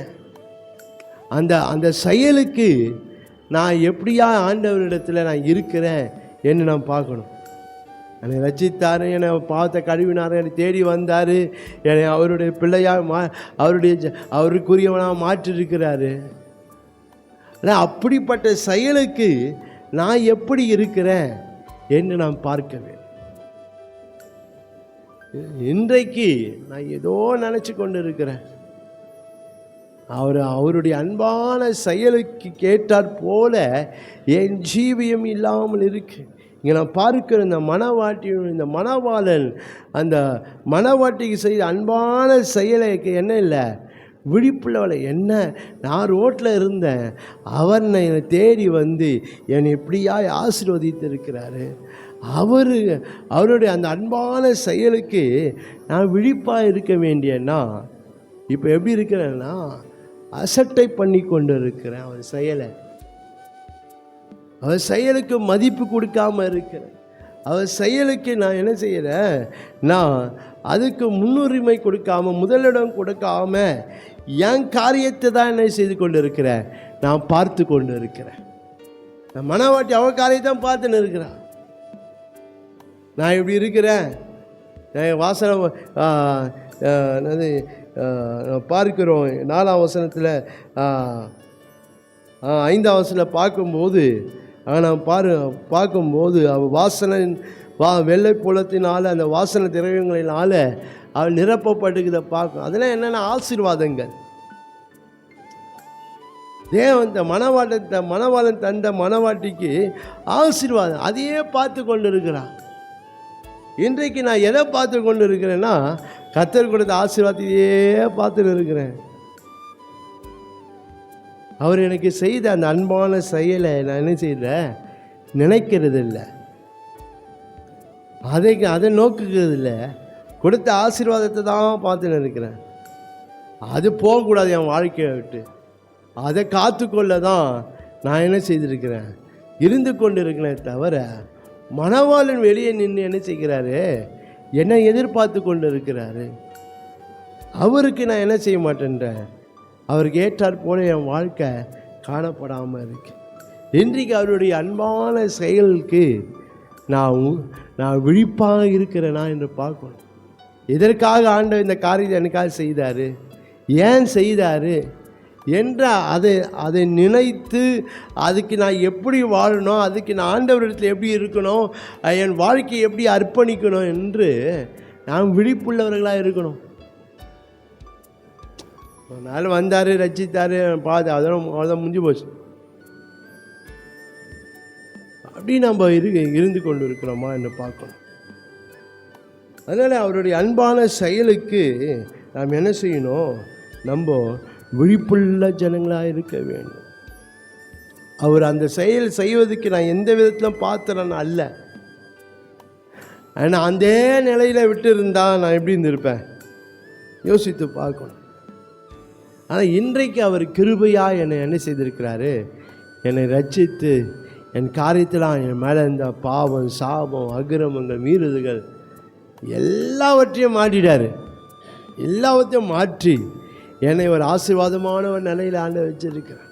நரகத்துக்கு போக வேண்டிய நான் இப்போ நித்திய ராஜ்யத்துக்கு போகும்படியாக ஆண்டவர் என்னை என்ன செய்திருக்கிறேன், என் வாழ்க்கையை மாற்றி இருக்கிறாரு.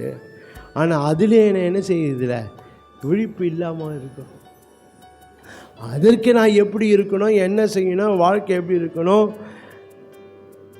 என்ற அந்த ஒரு சிந்தை நம்முடைய வாழ்க்கையில் இல்லாமல் இருக்கு. நீங்கள் பார்க்கணும், இந்த மனவாட்டி அப்படி தான் இருக்கிறா பாருங்க. இந்த சிந்தை இல்லவே இல்லை அவளுக்கு. அவர் எதுக்காக இப்படி செய்யணும், நான் எங்கேயோ இருந்தேன்,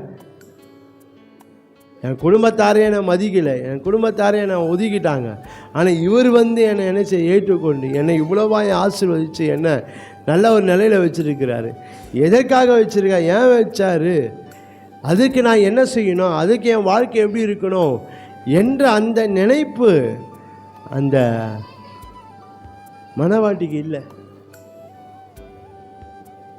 அந்த விழிப்பற்ற ஒரு மனவாட்டியாக இருக்கிறத இங்கே நம்மளை பார்க்கணும். நம்முடைய மிகவும் ஜாக்கிரதையா நான் விழிப்புள்ளவனாய், எல்லா விஷயம் நான் விழிப்புள்ளவனாய் நான் மாறுவேன். எனக்கு விழிப்பில்லை என்றால் என் வாழ்க்கை பாருங்கள், பிசாசு என்னை மேற்கொண்டுடும். பிசாசின் கிரிகளுக்கு நாம் அடிமைப்பட்டு போகிற சூழ்நிலையிலே நாம் தள்ளப்பட வேண்டியதாக இருக்கும். அடுத்ததான் நாம் பார்க்கிறோம், மணவாளனின் அற்புதமான செயலுக்கு விழிப்பற்றவளாய் காணப்படும். இந்த அற்புதமான செயல், நான் எங்கே இருந்தேன், ஆனால் என்ன அவர் என்ன பண்ணி எப்படி மாற்றிட்டான்னா, அவருடைய மனவாட்டியாக என்னை மாற்றியிருக்கிறார். அவருக்குண்டான எல்லாவற்றுக்கும் என்னை உரிமை உள்ளவர்களாய் மாற்றியிருக்கிறார். அவருடைய அற்புதமான செயலை இங்கே நம்மளால் பார்க்க முடியும். நான் ரோட்டில் கிடந்தேன், ஆனால் இப்போது நான் அரண்மனையில் இருக்கிறேன், சிங்காசனம் எனக்கு இருக்குது. அவ்வளோ யாரும் எதிர்பாராத ஒரு, யாராலும் கிரகிக்க முடியாத அளவுக்கு என் வாழ்க்கை உயர்த்தப்பட்டு இருக்கு.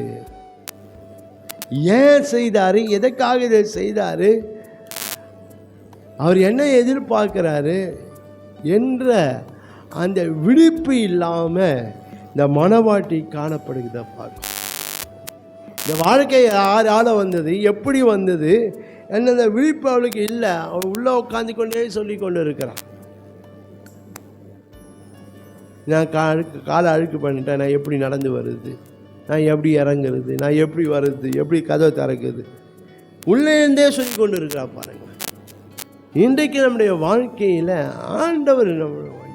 ஆண்டவருடைய என்னென்ன காரியமோ நம்ம என்ன செய்கிறோம், சொல்லி கொண்டு இருக்கிறோம். ஏன் வரல, ஏன் தேடலை, ஏன் இதை செய்யலை, ஏன் இந்த காரியத்தை விட, எதையோ சொல்லி கொண்டு இருக்கிறேன் நான். இன்றைக்கு நாம் பார்க்க வேண்டும், அவருடைய அதிசயமான செயல் நம்ம நினைக்கிறது இல்லை. ஏன்னா நான் எப்படி இருந்தேன், ஆண்டவர் இப்போ என்னை எப்படி வச்சிருக்கிறாரு, என்னை இப்போ எப்படி வச்சிருக்கிறாரு. இது யாரால் வந்தது, இது எப்படி வந்ததுன்னா அவரால் வந்தது. ஆனால் இப்போதும் அவரை நான் என்ன செய்து கொண்டு இருக்கிறேன், அசட்டை பண்ணி கொண்டு இருக்கிறேன். அவருடைய காரியங்களை அசட்டை பண்ணி கொண்டு இருக்கிறேன். அவருக்கு காரியங்களை மதிக்காமல் இருக்கிறேன். அவருக்கு காரியங்களுக்கு முதலிடம் கொடுக்காமல் இருக்கிறேன். என்னுடைய காரியத்தை தான் நான் பார்த்து கொண்டு இருக்கேன். எனக்கு இது இருக்குது, எனக்கு அது இருக்குது, எனக்கு இந்த காரியம் இருக்குது, அந்த அப்படி தான் நான் என்ன செய்து கொண்டு இருக்கிறேன், இருந்து கொடுக்கிறேன், சொல்லி கொண்டு இருக்கிறேன். அதனால் சபை விசுவாசிகள் நான் மனவாட்டியாக இருக்கேன்னா எப்போதும் நான் விழிப்புள்ளவனாக இருக்க வேண்டும். இல்லை என்றால் பிசாசினுடைய காரியங்களை பிசாசு நம்மை மேற்கொண்டிடும். பிசாசினுடைய அடிமைத்தனத்தில் காணப்பட முடியாத சூழ்நிலை மாறிடும். அதில் மிகவும் ஜாக்கிரதையாக நாம் எப்போதும் நாம் விழிப்புள்ள ஜனமாய் நாம் காணப்படும். எபேசியர் 5ஆம் அதிகாரம்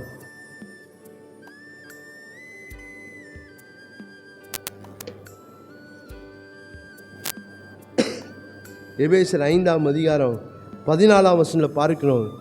தூங்குகிற நீ விழித்து மரித்தோரை விட்டு எழுந்திரு. தூங்குகிறேன். சரீர பிரகாரம் சொல்லல, ஆவில தூங்கி கொண்டு இருக்கிறேன், ஆவில அனலற்று இருக்கிறேன். அப்படி இருக்கிற என்ன, அப்படி இருக்க நான் என்ன செய்யணுமா? விழித்து கொள்ள வேண்டும், மரித்தவரை விட்டு எழுந்திருக்க வேண்டும். நான் அப்படியே நான் இருந்து கொண்டு இருப்பேன் என்னால் என் வாழ்க்கை பிரகாசமாக இருக்காது. 1 தெசலோனிக்கேயர் 5ஆம் அதிகாரம் 1 தெசலோனிக்கேயர் 5ஆம் அதிகாரம் 5ஆம் வசனம் 6ஆம் வசனம், நீங்கள் எல்லாரும் வெளிச்சத்தின் பிள்ளைகளும் பகலின் பிள்ளைகளுமாய் இருக்கிறீர்கள். நாம் இரவுக்கும் இருளுக்கும் உள்ளானவர்கள் அல்லவே. ஆகையால் மற்றவர்கள் தூங்குகிறது போல நாம் தூங்காமல் விழித்து கொண்டு தெளிந்தவர்களாயிருக்க கடவும். மற்றவர்களை போல இருக்கக்கூடாது.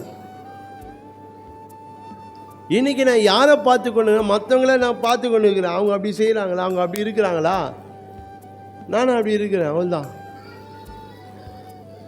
இன்னைக்கு நான் என்ன செய்து கொண்டு இருக்கிறேன்? மற்றவர்களை என்னை ஒப்பிட்டு பார்த்து கொண்டு இருக்கிறேன்.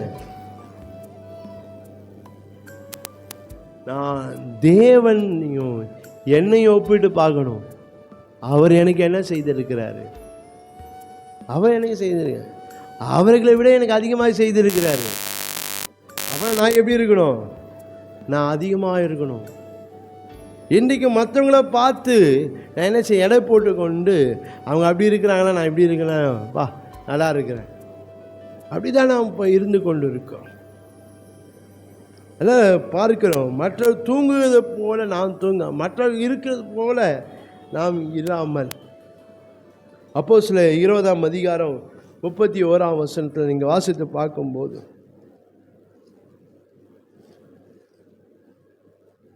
அப்போஸ்தலர் 20:31ஆம் வசனம், ஆனபடியால் நான் 3 வருஷ காலமாக இரவும் பகலும் கண்ணீரோடு இடைவிடாமல் அவனுக்கு புத்தி சொல்லி கொண்டு வந்ததை நினைத்து விழித்திருங்கள். கர்த்தர் நமக்கு சொன்னதை நினைத்து விழித்திருக்க வேண்டும். ஹல்லேலூயா, ஹல்லேலூயா. கர்த்தர் நமக்கு என்னெல்லாம் சொல்லி இருக்கிறாரோ, இந்த வசனத்தில் என்னெல்லாம், வசனம் மூலமாக கர்த்தர் ஆண்டவர் நமக்கு என்னெல்லாம் சொல்லியிருக்கிறாரோ அதை ஒரு நாள் மறக்கக்கூடாது. அது ஒரு நாள் நம்ம மறந்து போகக்கூடாது. அதை நினைத்து நம்ம என்ன செய்ய, விழித்திருக்கிற ஜனமாக இருக்கணும். பாருங்க, அதனால் என்னுடைய வாழ்க்கையில் நாம் விழிப்பற்ற மனவாட்டியை இருக்கக்கூடாது. என்ன, மணவாளனுடைய அன்பான செயலுக்கும் மணவாளனுடைய அற்புதமான செயலுக்கும் நாம் விழிப்பற்றவர்களாக இருக்கக்கூடாது. என்னை அவர் ஜனமாய் மாற்றிருக்க, சொந்த ஜனமாய் பரிசுத்த ஜாதியாய் ஆசாரி கூட்டமாய் மாற்றிருக்க, மணவாளனாக அவருடைய ஊழியெல்லாம் மாற்றி அவருடைய சிநேகிதனாக மாற்றிருக்கிறார். இதெல்லாம் பாருங்க, அவருடைய அற்புதமான செயலை. இதெல்லாம் செய்ய அவர் என்னை செய்வதற்கு நான் பாத்திரம் இல்லை. அதுதான் நான் சொல்கிறேன். இதெல்லாம் அவர் செய்வதற்கு நான் யாரும் இல்லை, அதுக்கு நான் பாத்திரமே இல்லை. ஆனாலும் கர்த்தர் அது எனக்கு அந்த மனவாளனை செய்திருக்கிறதுனால நாம் எப்போதும் விழிப்புள்ள மனவாட்டியாக இருக்க வேண்டும். மனவாளனிடத்தில் ஹல்லேலூயா, ஹல்லேலூயா சொல்லாமே, ஹல்லேலூயா. அடுத்ததாக நாம் பார்க்கிறோம், 3வது வஸ்திரமற்ற மனவாட்டி. இப்போ கதவை தட்டும் போது அந்த மனவாட்டி சொல்கிறத பாருங்களேன். இந்த உன்னத பாட்டு 5ஆம் அதிகாரம் 3ஆம் வசனத்தில், என் வஸ்திரத்தை கழட்டி போட்டேன், நான் எப்படி அதை திரும்ப உடுப்பேன்? வஸ்திரமற்ற மனவாட்டி. இன்றைக்கு இந்த பார்க்குறோம், அந்த மணவாளன் அந்த மணவாட்டிக்கு சில வஸ்திரங்களை கொடுத்துருக்கிறாரு. இப்போ அவன் என்ன செய்யறான்னா, என் வஸ்திரத்தை நான் கழட்டி போட்டேன்னு சொல்கிறேன். அந்த வஸ்திரத்தை கழட்டி போட்டு இப்போ அவள் விரும்புகிற வஸ்திரத்தை போட்டுக்கணும். அதான் அங்கே இருக்குது.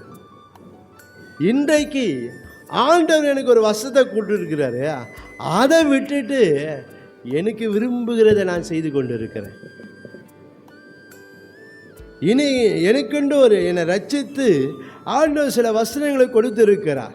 பரிசுத்த வஸ்திரத்தை கொடுத்திருக்கிறார், ரட்சிப்பின் வஸ்திரத்தை கொடுத்திருக்கிறார், கிருபையின் வஸ்திரத்தை கொடுத்திருக்கிறார், வல்லமையின் வஸ்திரத்தை ஆண்டவர் கொடுத்திருக்கிறாரு. இதெல்லாம் நான் என்ன செய்து கொண்டிருக்கிறேன்? இந்த வஸ்திரம் எங்கே போயிடுச்சு பார்க்கணும். இன்னைக்கு அந்த வஸ்திரம் என்ன எப்படி இருக்கு? இன்றைக்கி அந்த வஸ்திரத்தை ஆண்டவர் அந்த மணவாளன் கொடுத்த அந்த வஸ்திரத்தை கழட்டிட்டு நான் எனக்கு எந்த விருப்பமோ அதை போட்டுன்னு இருக்கிறேன். நாங்கள் உலகத்தின் வேஷத்தை தளிச்சு கொண்டு இருக்கிறேன். உலகத்தின் காரியத்தில் நான் உலகத்தின் காரியத்தில் என்ன இருக்கோ அதெல்லாம் போட்டு கொண்டு இருக்கிறேன். எதிங்க நான் பார்க்க இந்த மணவாட்டி யாருன்னா வஸ்திரமற்ற என்ன மணவாளன் கொடுத்த வஸ்திரத்தை இல்லாத ஒரு மணவாட்டி. இன்றைக்கு மணவாளனாகி இயேசு கிறிஸ்து எனக்கு வஸ்திரங்களை கொடுத்திருக்கிறார். அந்த வஸ்திரத்தை உடையவனாய் நான் இருக்கிறேனா? ரட்சிப்பின் வஸ்திரத்தை உடையவனாக இருக்கிறேனா? பரிசுத்த வஸ்திரத்தை உடையவனாக இருக்கிறேனா? கிருபையின் வஸ்திரத்தை உடையவனாக இருக்கிறேனா? அபிஷேகத்தின் வஸ்திரத்தை உடையவனாக நான் இருக்கிறேனா என்று நாம் பார்க்கணும். இன்றைக்கு அது நான் இன்றைக்கு அதை நான் தரித்து கொண்டு இருக்கிறேன்னா இல்லை இதெல்லாம் நமக்கு லைக் படாதுப்பா, இதெல்லாம் நமக்கு வேலைக்கு ஆகாது. எனக்கு எது விருப்பமோ அதை நான் தரித்து கொண்டு இருக்கிறேனா என்று நாம் பார்க்க வேண்டும். இந்த மணவாட்டினுடைய நிலைமையை பாருங்கள். இந்த மணவாளன் என்ன செய்ய அவன் அந்த ரோட்டில் இருந்த அந்த அந்த ஸ்திரீயை தன் மணவாட்டியாக ஏற்றுக்கொண்டு அவனுக்கு விலையப்பெற்ற விலை உயர்ந்த வஸ்திரங்களை கொடுத்திருக்கிறான். ஏன் நீ அதை அணிந்து கொள்ள வேண்டும் என்று சொல். இப்போ என்ன சொல்கிறா, அந்த வஸ்திரத்தில் நான் கைடி போட்டுட்டேன், எனக்கு விரும்பின வஸ்திரத்தை நான் போட்டுக்கொண்டு இருக்கிறேன்னு சொல்கிறேன். மிகவும் ஜாக்கிரதையா தேவனுக்கு இலவசமாய் கிருபையாய் கொடுத்த அந்த வஸ்திரத்தை நான் என்ன செய்து கொண்டு இருக்கிறேன்னு பார்க்க. இந்த ரட்சிப்பின் வஸ்திரம் மேலே இருக்கா? ரட்சிப்பின் வஸ்திரத்தை நான் தரித்து கொண்டு இருக்கிறேனா? அந்த அபிஷேகத்தை வஸ்திரத்தை நான் தரித்து கொண்டு இருக்கிறேனா? பரிசுத்த வஸ்திரத்தை நான் தரித்து கொண்டு இருக்கிறேனா என்று நான் ஒவ்வொரு நாளும் பார்க்கணும். பாருங்க, ஒவ்வொரு நாளும் பார்க்கணும். வேதம் சொல்லுகிற பிரசங்கி 9ஆம் அதிகாரம் 8ஆம் வசனத்தில் பார்க்கிறோம்.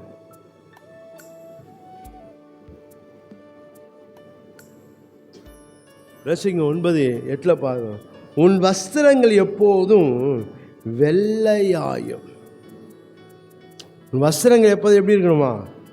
வெள்ளையாக இருக்கணும். வெள்ளையன்னா சுத்தமாக இருக்கணும். என் வஸ்திரம் சுத்தமாக இருக்குதா என்ன பார்க்கணும். என் வஸ்திரம் சுத்தம், என் ரட்சிப்பின் வஸ்திரம், என் அபிஷேகத்தின் வஸ்திரம், என் பரிசுத்தத்தின் வஸ்திரம், என்னுடைய வல்லமையின் வஸ்திரம் சுத்தமாக இருக்கா பார்க்கணும். இல்லை அது அழுக்கடைஞ்சு இருக்குதா, இல்லை அந்த வஸ்திரத்தில் பொத்தல் எதனா விழுந்திருக்கா பார்க்கணும். எப்போ அழுக்கடையுனா, எப்போ பொத்தல் விழுனா, அது பயன்படுத்தாது இருக்கும்போது தான். ஒரு வஸ்திரத்தை நம்ம பயன்படுத்தலைன்னா அது பழசாக மாறும், நாளடைவில் அதில் பொத்தல்லாம் விழும்.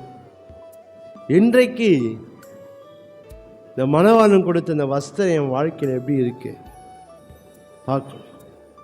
வெளிப்படுத்த 3 நாளில் பார்க்கிறோம், தங்கள் வஸ்திரத்தை அசுச்சிப்படுத்தாத சில பேர் சர்தை என்னும் சபையில் உண்டு என்று சொல்லி நாம் பார்க்கிறோம்.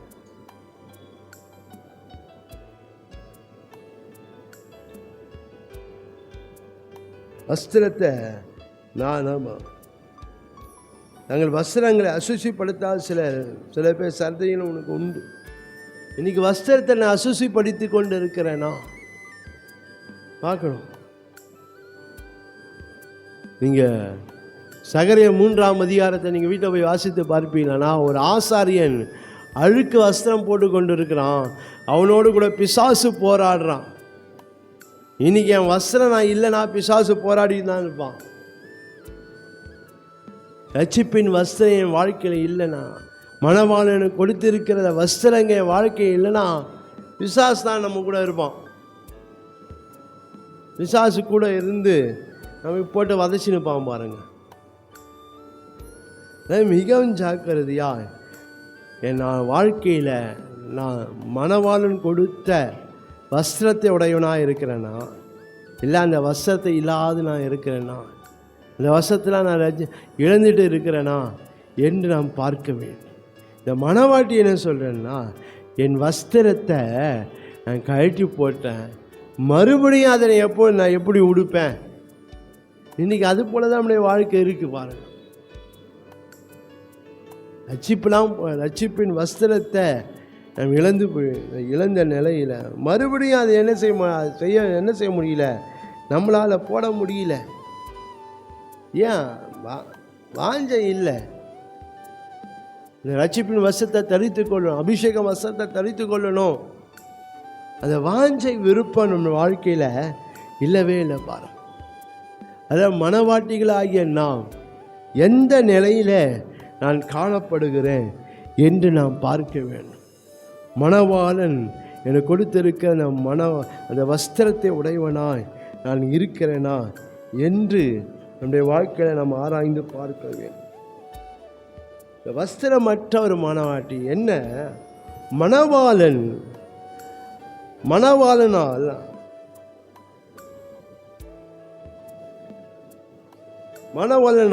அங்கீகரித்தவைகளினால் அலங்கரித்து கொள்வதில் வஸ்திரமற்ற மணவாள். இன்றைக்கு மணவாளன் எந்த காரியத்தை அங்கீகரிக்கிறாரோ அதனால் அங்கீகரித்து கொள்ள முடியல. அதனால் நம்ம வாழ்க்கை அலங்கரித்து கொள்ள முடியல. மணவாளனால் அங்கீகரிக்கப்பட்டவைகளில் அலங்கரித்து கொள்வதற்கு நம்மளால் முடியல. இன்றைக்கு சில காரியங்களை கர்த்தர் அங்கீகரித்திருக்கா, சில காரியங்களை அங்கீகரிக்கிற ஒரு விசுவாசிக்கு, ஒரு மணவாட்டிக்கு என்னென்ன ஒரு விசுவாசி எதெல்லாம் அங்கீகரிக்கப்படும் அதை தான் ஆண்டவர் அங்கீகரிப்பார், எல்லாத்தையும் அல்ல. ஆனால் இன்றைக்கு நம்முடைய வாழ்க்கையில் தேவனால் அங்கீகரிக்கப்பட்டவைகளினால் என்ன அலங்கரித்து கொள்வதற்கு எனக்கு மனம் இல்லை. அதனால நான் என்ன செய்கிறேன், எனக்கு விருப்பமாக இருக்கிறவைகள், அப்படின்னா தேவனால் அங்கீகரிக்கப்படாத காரியங்களினால என்னை அலங்கரித்து கொள்ளுகிறேன். இன்னைக்கு உலக காரியங்களினால் என்னை அலங்கரித்து கொள்ளுகிறேன். உலக காரியங்களை அலங்கரித்து கொள்கிறேன். என் விருப்பம் என்னவோ அதுதான் நான் செய்து கொண்டு இருக்கிறேன்.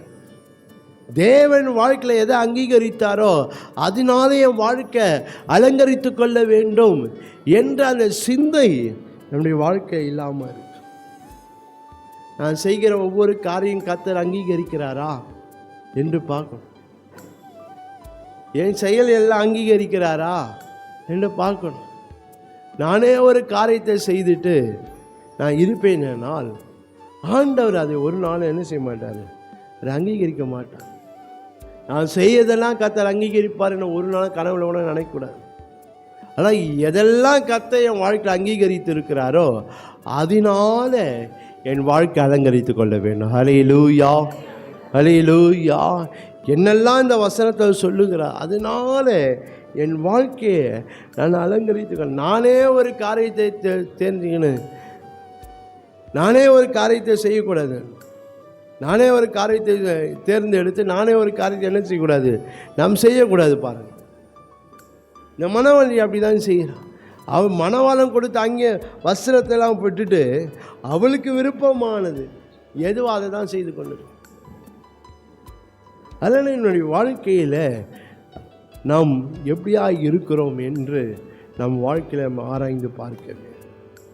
அடுத்ததாக நாம் பார்க்கிறோம், மணவாளனால் நியமிக்கப்பட்டவைகளினால் அலங்கரித்து கொள்வதில் வஸ்திரமற்ற ஒரு மணவாளன்.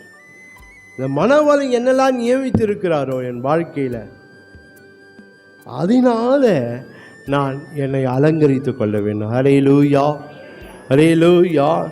ஆண்டவர் எனக்கு என்னெல்லாம் ஏற்படுத்தியிருக்கிறாய், ஆண்டவர் எனக்கு எதெல்லாம் நியமித்திருக்கிறாரோ, என்னெல்லாம் செய்ய வேண்டிய நியமித்திருக்கிறார், நான் எப்படி இருக்க வேண்டும் நியமித்திருக்கிறாரோ, நான் எந்த நிலையில் இருக்க வேண்டும் நியமித்திருக்கிறாரோ அதனால என் வாழ்க்கை அலங்கரித்து கொள்ள வேண்டும்.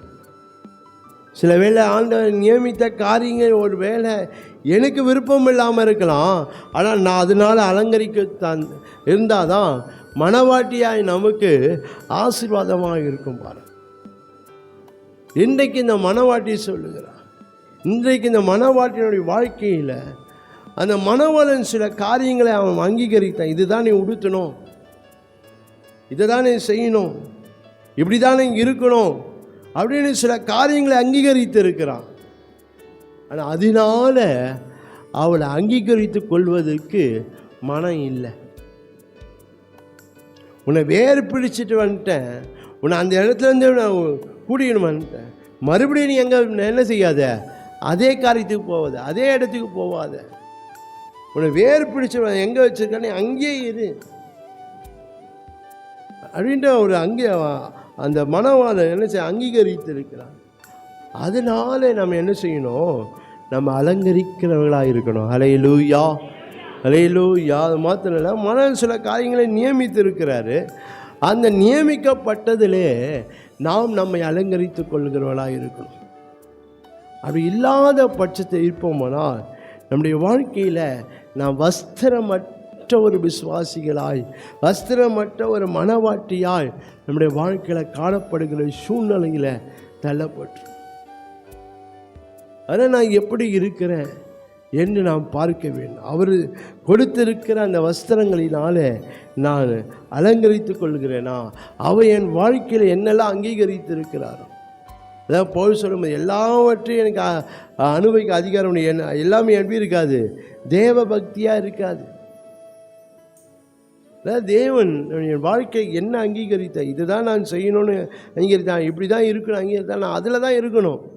அதை விட்டுட்டு எனக்கு எல்லாமே தெரியும், எனக்கு என்ன விருப்பமோ அதை தான் நான் செய்வேன் என்று ஒரு நாளும் நம் தேவன் என் வாழ்க்கையில் அங்கீகரிக்கப்படாத எந்த காரியத்தையும் நாம் செய்யக்கூடாது. தேவன் வாழ்க்கையில் நியமிக்கப்படாத எந்த காரியத்தையும் நாம் என்ன செய்யக்கூடாது, நான் செய்யக்கூடாது. பின்னாடி பிரச்சனை தான் போய் முடியும் பாருங்கள். நீங்கள் வேதத்தில் நீங்கள் வாசித்து பார்ப்பீங்களானால் அப்சலோம்னு ஒரு மனுஷன் இருந்தான், தாவீதுனுடைய மகன். அவன் என்ன செய்தான் என்றால், நான் ராஜாவாவேன் அப்படின்ட்டு அவனே சொல்லிக்கினான். நான் ராஜாவாவேன், அவனுக்கிட்ட சில கொஞ்சம் ஆட்களை சேர்த்துக்கினான். ராஜாவுன்னு யாரும் சொல்லலை அவனுக்கு, ஆனால் அவனே சொல்லிக்கினான். அவனே காரியத்தை என்ன செய்தினா ஏற்பட தேவன் அவனை ராஜாவாக ஆக வேண்டும் என்ற அந்த காரியம் அவனுக்கு இல்லை, யாரும் சொல்லவும் இல்லை. ஆனாலும் அவன் என்ன சொல்கிறான், நான் ராஜா ஆவேன் என்று சொல்லி அவனுடைய வாழ்க்கையில் பார்க்கிறோம். ஆனால் அவன் வாழ்க்கையை பார்க்கும்போது நீங்கள் 2 சாமுவேல்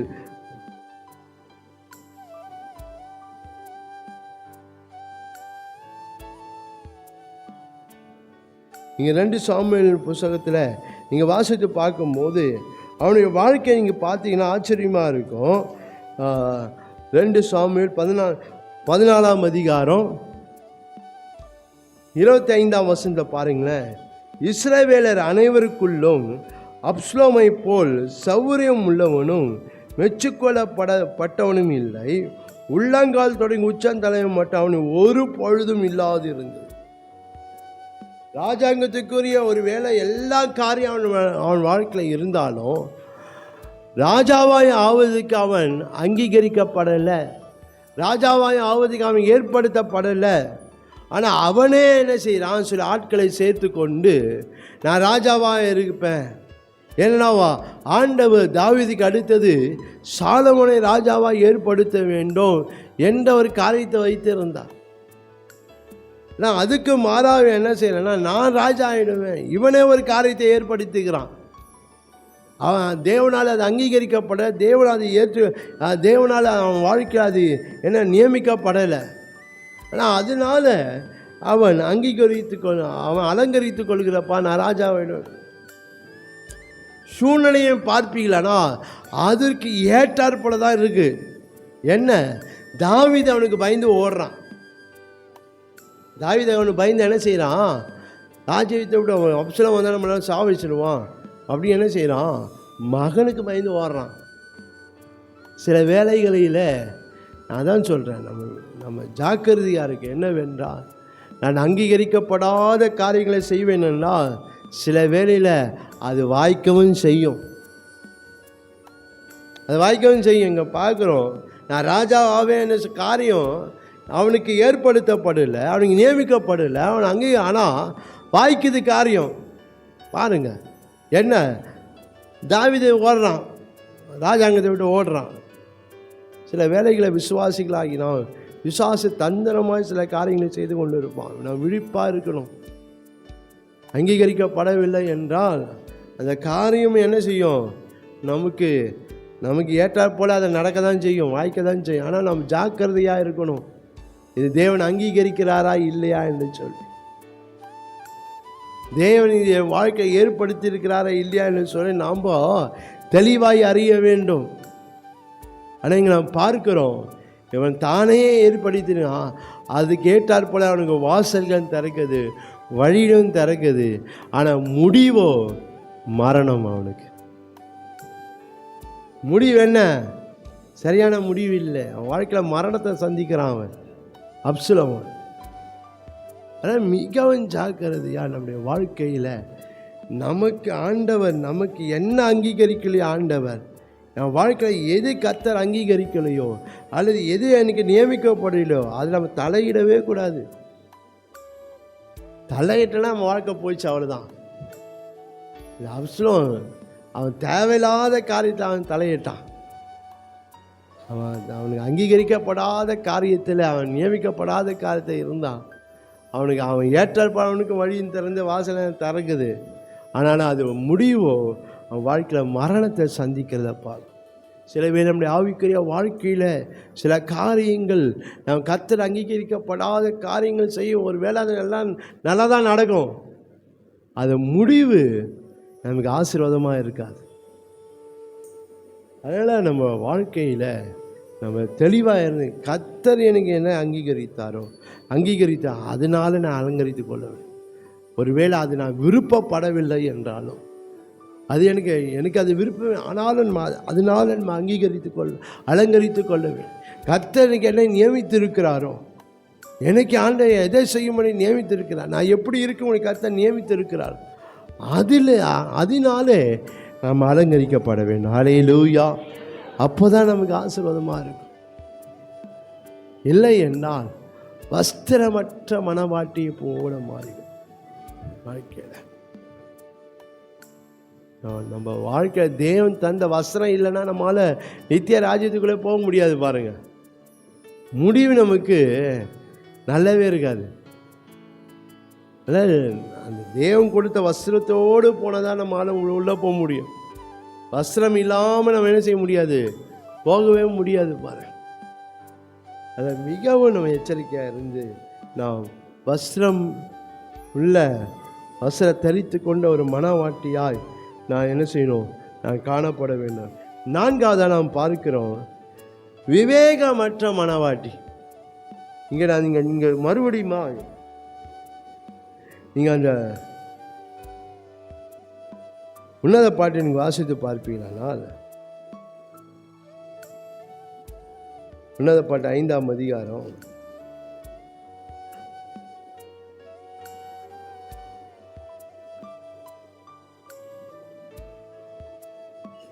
3ஆம் வசனம் பாருங்களேன். என் பாதங்களை கழுவினேன், நான் எப்படி அவைகளை திரும்பவும் அழுக்காக்குவேன் என்றான். மணவாளன் தட்டுறாரு, ஆனால் மணவாட்டி என்ன சொல்கிறா, என் பாதத்தெல்லாம் கழுவிட்டேன், மறுபடியும் நான் எப்படி அழுக்க. விவேகம் இல்லாத ஒரு மணவாட்டி என்ன, எந்த சூழ்நிலையில் நான் என்ன செய்யணும், எப்படி செய்யணும் என்ற அந்த விவேகம் நமக்கு இருக்கணும். பாருங்களேன், மணவாட்டி தட்டுறானா உன் கால் அழுக்கானா என்ன அழுக்கானா, நீ முழுதும் அழுக்கானா கூட அவர் என்ன செய்கிறாரு, கழுவ ஆயத்தமாக இருக்கிறாரு. அப்படிப்பட்டவர் தான் மணவாளன். இன்றைக்கு நீ உன் காலை கழுவிட்டு அதை எப்படி நான் அழுக்காக்குவேன், நீ முதல்ல நீ அழுக்கில் இருந்தால் உன்னை கழுவினர் அவர் தான். ஆனால் அவருக்கே நீ என்ன செய்கிற, பதில் சொல்கிற, என் காலை எப்படி அழுக்காக்குவேன். என்ன ஒரு மனவாட்டி என்ன செய்ய வேண்டுமோ அந்த காரியத்தை செய்யணும். எந்த சூழ்நிலையில் எது செய்யணுமோ அதை செய்யணும், எது செய்யக்கூடாதோ அது செய்யக்கூடாது. இன்றைக்கு நாமே ஒரு வட்டத்தை வச்சுக்கின்னு நான் இப்படி தான் இருப்பேன், இப்படி தான் இருக்கணும் அப்படின்னு நாமே சொல்லி கொண்டு இருக்கிறோம். ஆண்டவர் சில காரியங்களை கேட்குறாரு, சில காரியங்களை செய்ய சொல்கிறாரு, சில காரியங்களை எதிர்பார்க்குறாரு. ஆனால் நான் என்ன செய்துக்கிறேன், எனக்கே சில ஒரு காரியத்தை வச்சுக்கின்னு நான் அப்படிலாம் இருக்கக்கூடாது அப்படின்னு சொல்லி எனக்கே ஒரு வட்டத்தை போட்டுக்கணும். அந்த வட்டத்துக்குள்ளே நான் இருந்து கொண்டு இருக்கிறேன்.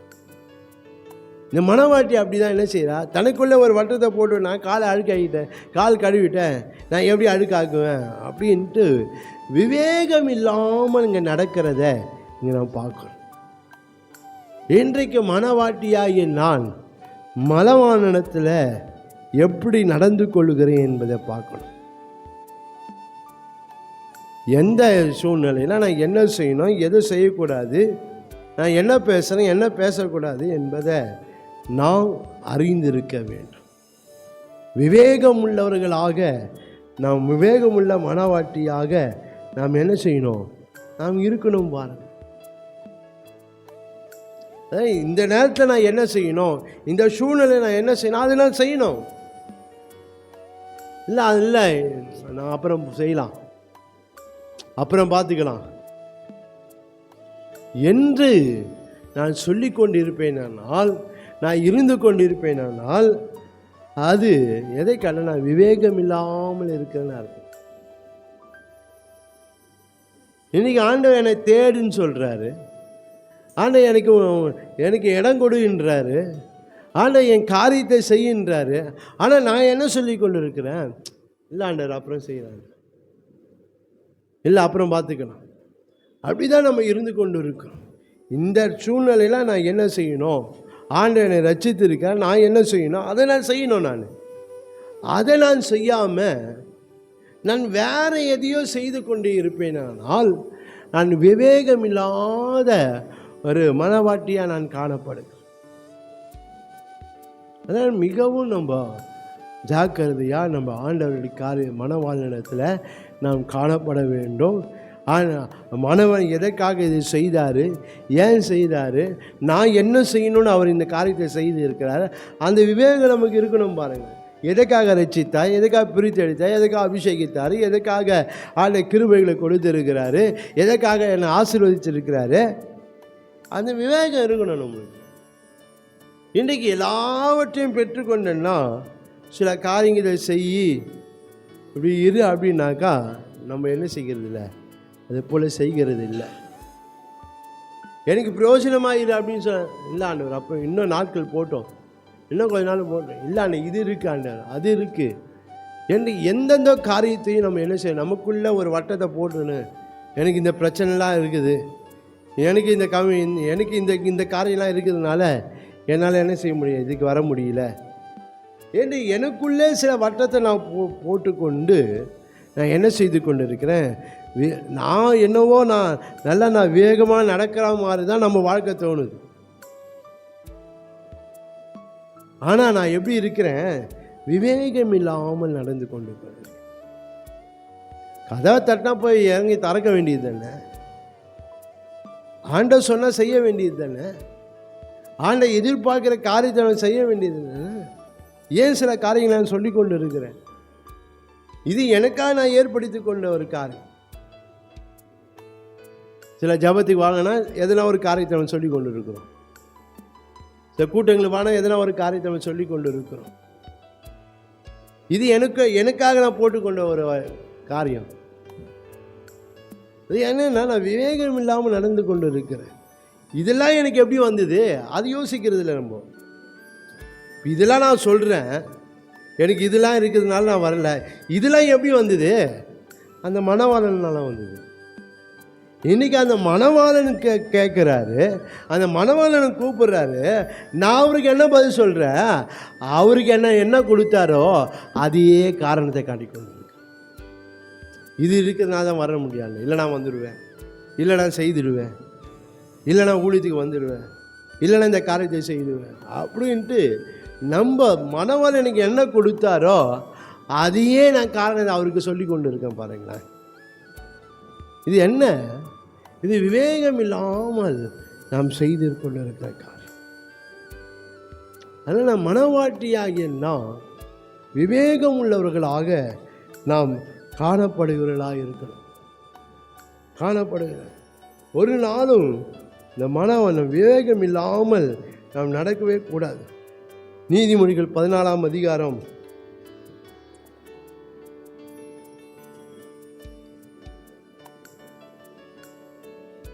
35ஆம் வசனம். நீதிமொழிகள் 14:35 ராஜாவின் தயை விவேகமுள்ள பணிவிடைக்காரன் மேல் இருக்கும். ராஜாவின் தயை, மனவாளனுடைய தயை யார் மேலே இருக்கும்? விவேகம் உள்ளவர்கள் மேலே இருக்கும்.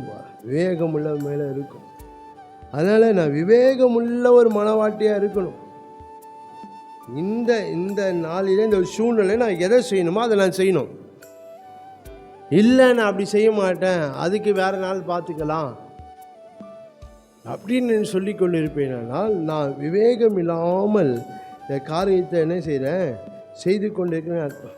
24ஆம் அதிகாரம், நீதிமொழிக்கு 24ஆம் அதிகாரம் 3ஆம் வசனம். நீதிமொழிக்கு 24:3 வீடு ஞானத்தினால் கட்டப்படும், விவேகத்தினால் நிலை நிறுத்தப்படும்.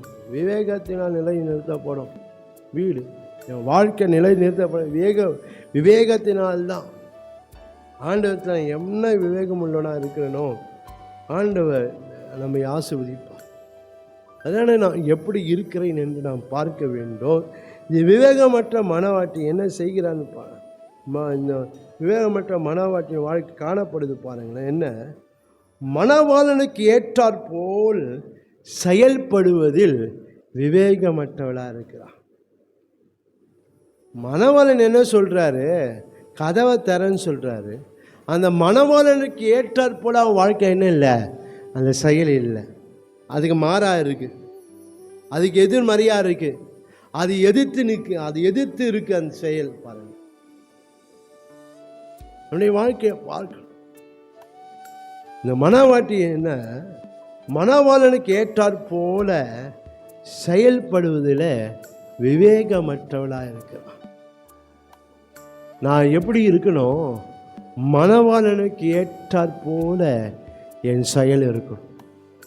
அவர் என்ன செய்கிறார் சொல்கிறாரு, அது அப்படியே இருக்கணும், அவ்வளோதான், முடிஞ்சு போச்சு. அதில் இது சரியாக இருக்குமா, இது கரெக்டாக இருக்குமா அப்படிலாம் நம்ம யோசிக்க வேண்டிய அவசியம் இல்லை. நான் விவேகமுள்ள மனவாட்டியாக இருக்க வேண்டும் என்றால், என் வாழ்க்கை என்ன காணப்பட வேண்டும் என்றால், அந்த மணவாளனுக்கு ஏற்றாற் போல செயல் நம்முடைய வாழ்க்கை இருக்கணும். அவர் என்னை எப்படி வணங்குறாரு, எப்படி செய்ய சொல்கிறாரு, எப்படி ஆண்டவர் என்னை இது பண்ணுறாரு, என்னை உருவாக்குறாரு, அது ஏற்றாற் போல நம்ம வாழ்க்கை இருக்கணும். நான் உனக்கு இப்படி உருவாக்க இல்லை, எனக்கு இப்படிலாம் வேணாம் எனக்கு அப்படின்ட்டு நம்ம இருக்கிறோம். இப்படிலாம் இருந்தால் எனக்கு நல்லா இருக்காது, இப்படி இருந்தால் எனக்கு வலிக்கும் என்று நம்ம என்ன செய்கிறோம்? அந்த மணவாளனுக்கு எதிராக தான் நம்ம வாழ்க்கை நம்ம காரியங்கள் மாறுபட்டு கொண்டு இருக்கிறது. இன்னைக்கு நம்முடைய செயல்கள் மாறுபட்டு கொண்டு இருக்கிறது. அந்த மணவாளனுக்கு ஏற்றாற் போல் நம்முடைய செயல்கள் இல்லாமல் இருக்கு. பார்க்கிறோம், இந்த மணவாட்டியை பார்க்கும்போது மணவாளன் சொல்கிறான், ஆனால் இந்த மணவாட்டி என்ன செய்கிறான்? அந்த மணவாளனுக்கு ஏற்றாற் போல அவன் வாழ்க்கையில் செயல் இல்லை, போய் அந்த கதவை திறப்பதுக்கு செயல் இல்லை. அதாவது மிகவும் ஜாக்கிரதையாக இருக்கணும். நான் மணவாளன் ஏற்றால் போல செயல்கள் என் வாழ்க்கையில் இருக்கிறதா, அதன்படி நான் நடக்கிறேனா, அதன்படி என் வாழ்க்கை இருக்கா, அதன்படி நான் வளைந்து கொடுக்கிறேனா, அதன்படி என் வாழ்க்கையை நான் விட்டு கொடுக்கிறேனா என்று நாம் பார்க்க வேண்டும். ரெண்டாவதாக பார்க்குறோம், மணவாளனுக்கு ஏற்றாற் போல் மறுரூபமாகுவதில் விவேகம் இல்லாத மணவாட்டி. ஒருவேளை மணவாளனுக்கு ஒருவேளை தெரியலாம் பாருங்களேன், அப்படியே வச்சுக்கலாமே. மணவாட்டி உள்ள ஒரு வேளை சரி எல்லாம் காலெலாம் சுத்தம் பண்ணி தான் இருப்பா, இப்போ திறக்கணும், கால் அழுக்க தெரியும். ஆனால் மணவாளன் சொல்லும்போது என்ன செய்யணும்? நம்ம மாற்றிக்கணும். ஆணுக்கு எல்லாம் தெரியும்பா, எனக்கு இது இருக்குது, இந்த காரியம் இருக்குது, அந்த காரியம் இருக்குது, எல்லாம் தெரியும். ஆனால் ஆண்டவர் கூப்பிடும்போது, ஆண்டவர் சொல்லும்போது நம்ம தான் என்ன செய்யணும்? நம்ம மாற்றிக்கணும். இன்றைக்கு அவர் மாறணும் எதிர்பார்க்குறோம். யார்? மணவாளன் மாறணும், எனக்கு ஏற்றப்ப அவர் மாறணும். அப்படி தான் நான் எதிர்பார்த்து கொண்டு இருக்கிறேன். இன்றைக்கு விவேகம் உள்ள மணவாட்டி யார் என்றால், மணவாளன் கேட்டார் போல தன்னை மாற்றிக்கொள்வது தான் விவேகமுள்ள மணவாட்டி. ஹல்லேலூயா. இன்றைக்கு நான் எப்படி இருந்து கொண்டு இருக்கிறேன்? இன்னைக்கு மணவாளனுக்கு கேட்டார் போல என்ன மாற்றிக்கிறேன்னா, இன்னைக்கு என்ன மாற்றத்துக்கு நான் ஆயத்தமே இல்லை. ஏன்னா அவர் மாறட்டும், அவர் தன் காரியத்தை மாற்றிக்கிட்டோம், நான் இருக்கிற வண்ணமாக தான் இருப்பேன். இன்றைக்கு என்னுடைய வாழ்க்கையில் அது போல தான் இருக்கு. நீங்கள் வீட்டில் போய் நீங்கள் பிலேயாம் குறித்து பார்க்கும்போது என்னாக 23ஆம் அதிகாரத்தில் 22, 23ஆம் அதிகாரத்தில் பார்ப்பீங்களா, ஒரு தீர்க்கதரிசியாக அவனை ஏற்படுத்தினார். அவன் புறஜாதி உள்ள மனுஷன். அவனுக்கு கிருபையாய் தெரிந்தெடுத்து அவனுக்கு தீர்க்கதரிசன அபிஷேகத்தை தீர்க்கதரிசியாய் அவனுக்கு எடுக்கிறாரு. அவன் சொன்ன அப்படியே நடக்கும், அப்படிப்பட்ட ஒரு கிருபை. ஆனால் அவனுடைய வாழ்க்கையோ எப்படி மாறி, அவன் வாழ்க்கை விவேகம் இல்லாமல் நடக்கதை பார்க்கணும்.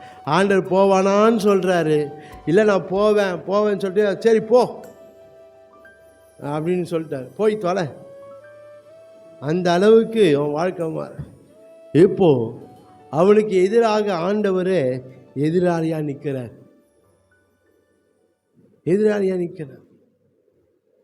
நீ பார்க்க விவேகம் இல்லாமல். ஏன்? அவன் தேவனுக்கு ஏற்றாற் போல அவன் என்ன செய்யலை, செயல்பட ஆயத்தம் இல்லை. போவானான்னு ஒரு தடவை சொல்லிட்டாரா, முடிஞ்சு போச்சு. திருப்பி 2வது தடவை கேட்குறான். இன்றைக்கு நம்முடைய வாழ்க்கையில் அவன் பார்க்குறோம், அவன் திருப்பியும் கேட்குறான். அப்போ தான் சரி போன்னு சொல்லிட்டாரு. அப்போ சந்தோஷமாக போகிறான். அவனுக்கு எதிராக நிற்கிறாரு.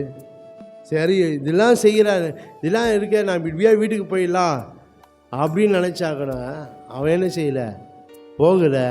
அவன் எங்கே தான் போனான்? அந்த பாலாக்கை தான் பார்க்குறான், இந்த ராஜாவை தான் போய் பார்க்க போகிறான். அங்கே போய் நின்று சொல்கிறான், என்ன சொல்கிறான்? நான் ஆண்டவர் சொல்கிறத தான் செய்வேன். எங்க அவன் நிற்க வேண்டிய இடம் அது இல்லை, அவன் செய்ய வேண்டிய அது காரியம் அது இல்லை. செய்யக்கூடாத இடத்துல நிற்காத இடத்துல போய் நின்றுன்னு நான் ஆண்டவர் சொல்கிறபடி தான் செய்வேன்ட்டு சொல்கிறான். நம்முடைய வாழ்க்கையில் நம்ம பார்க்கணும் பாரு.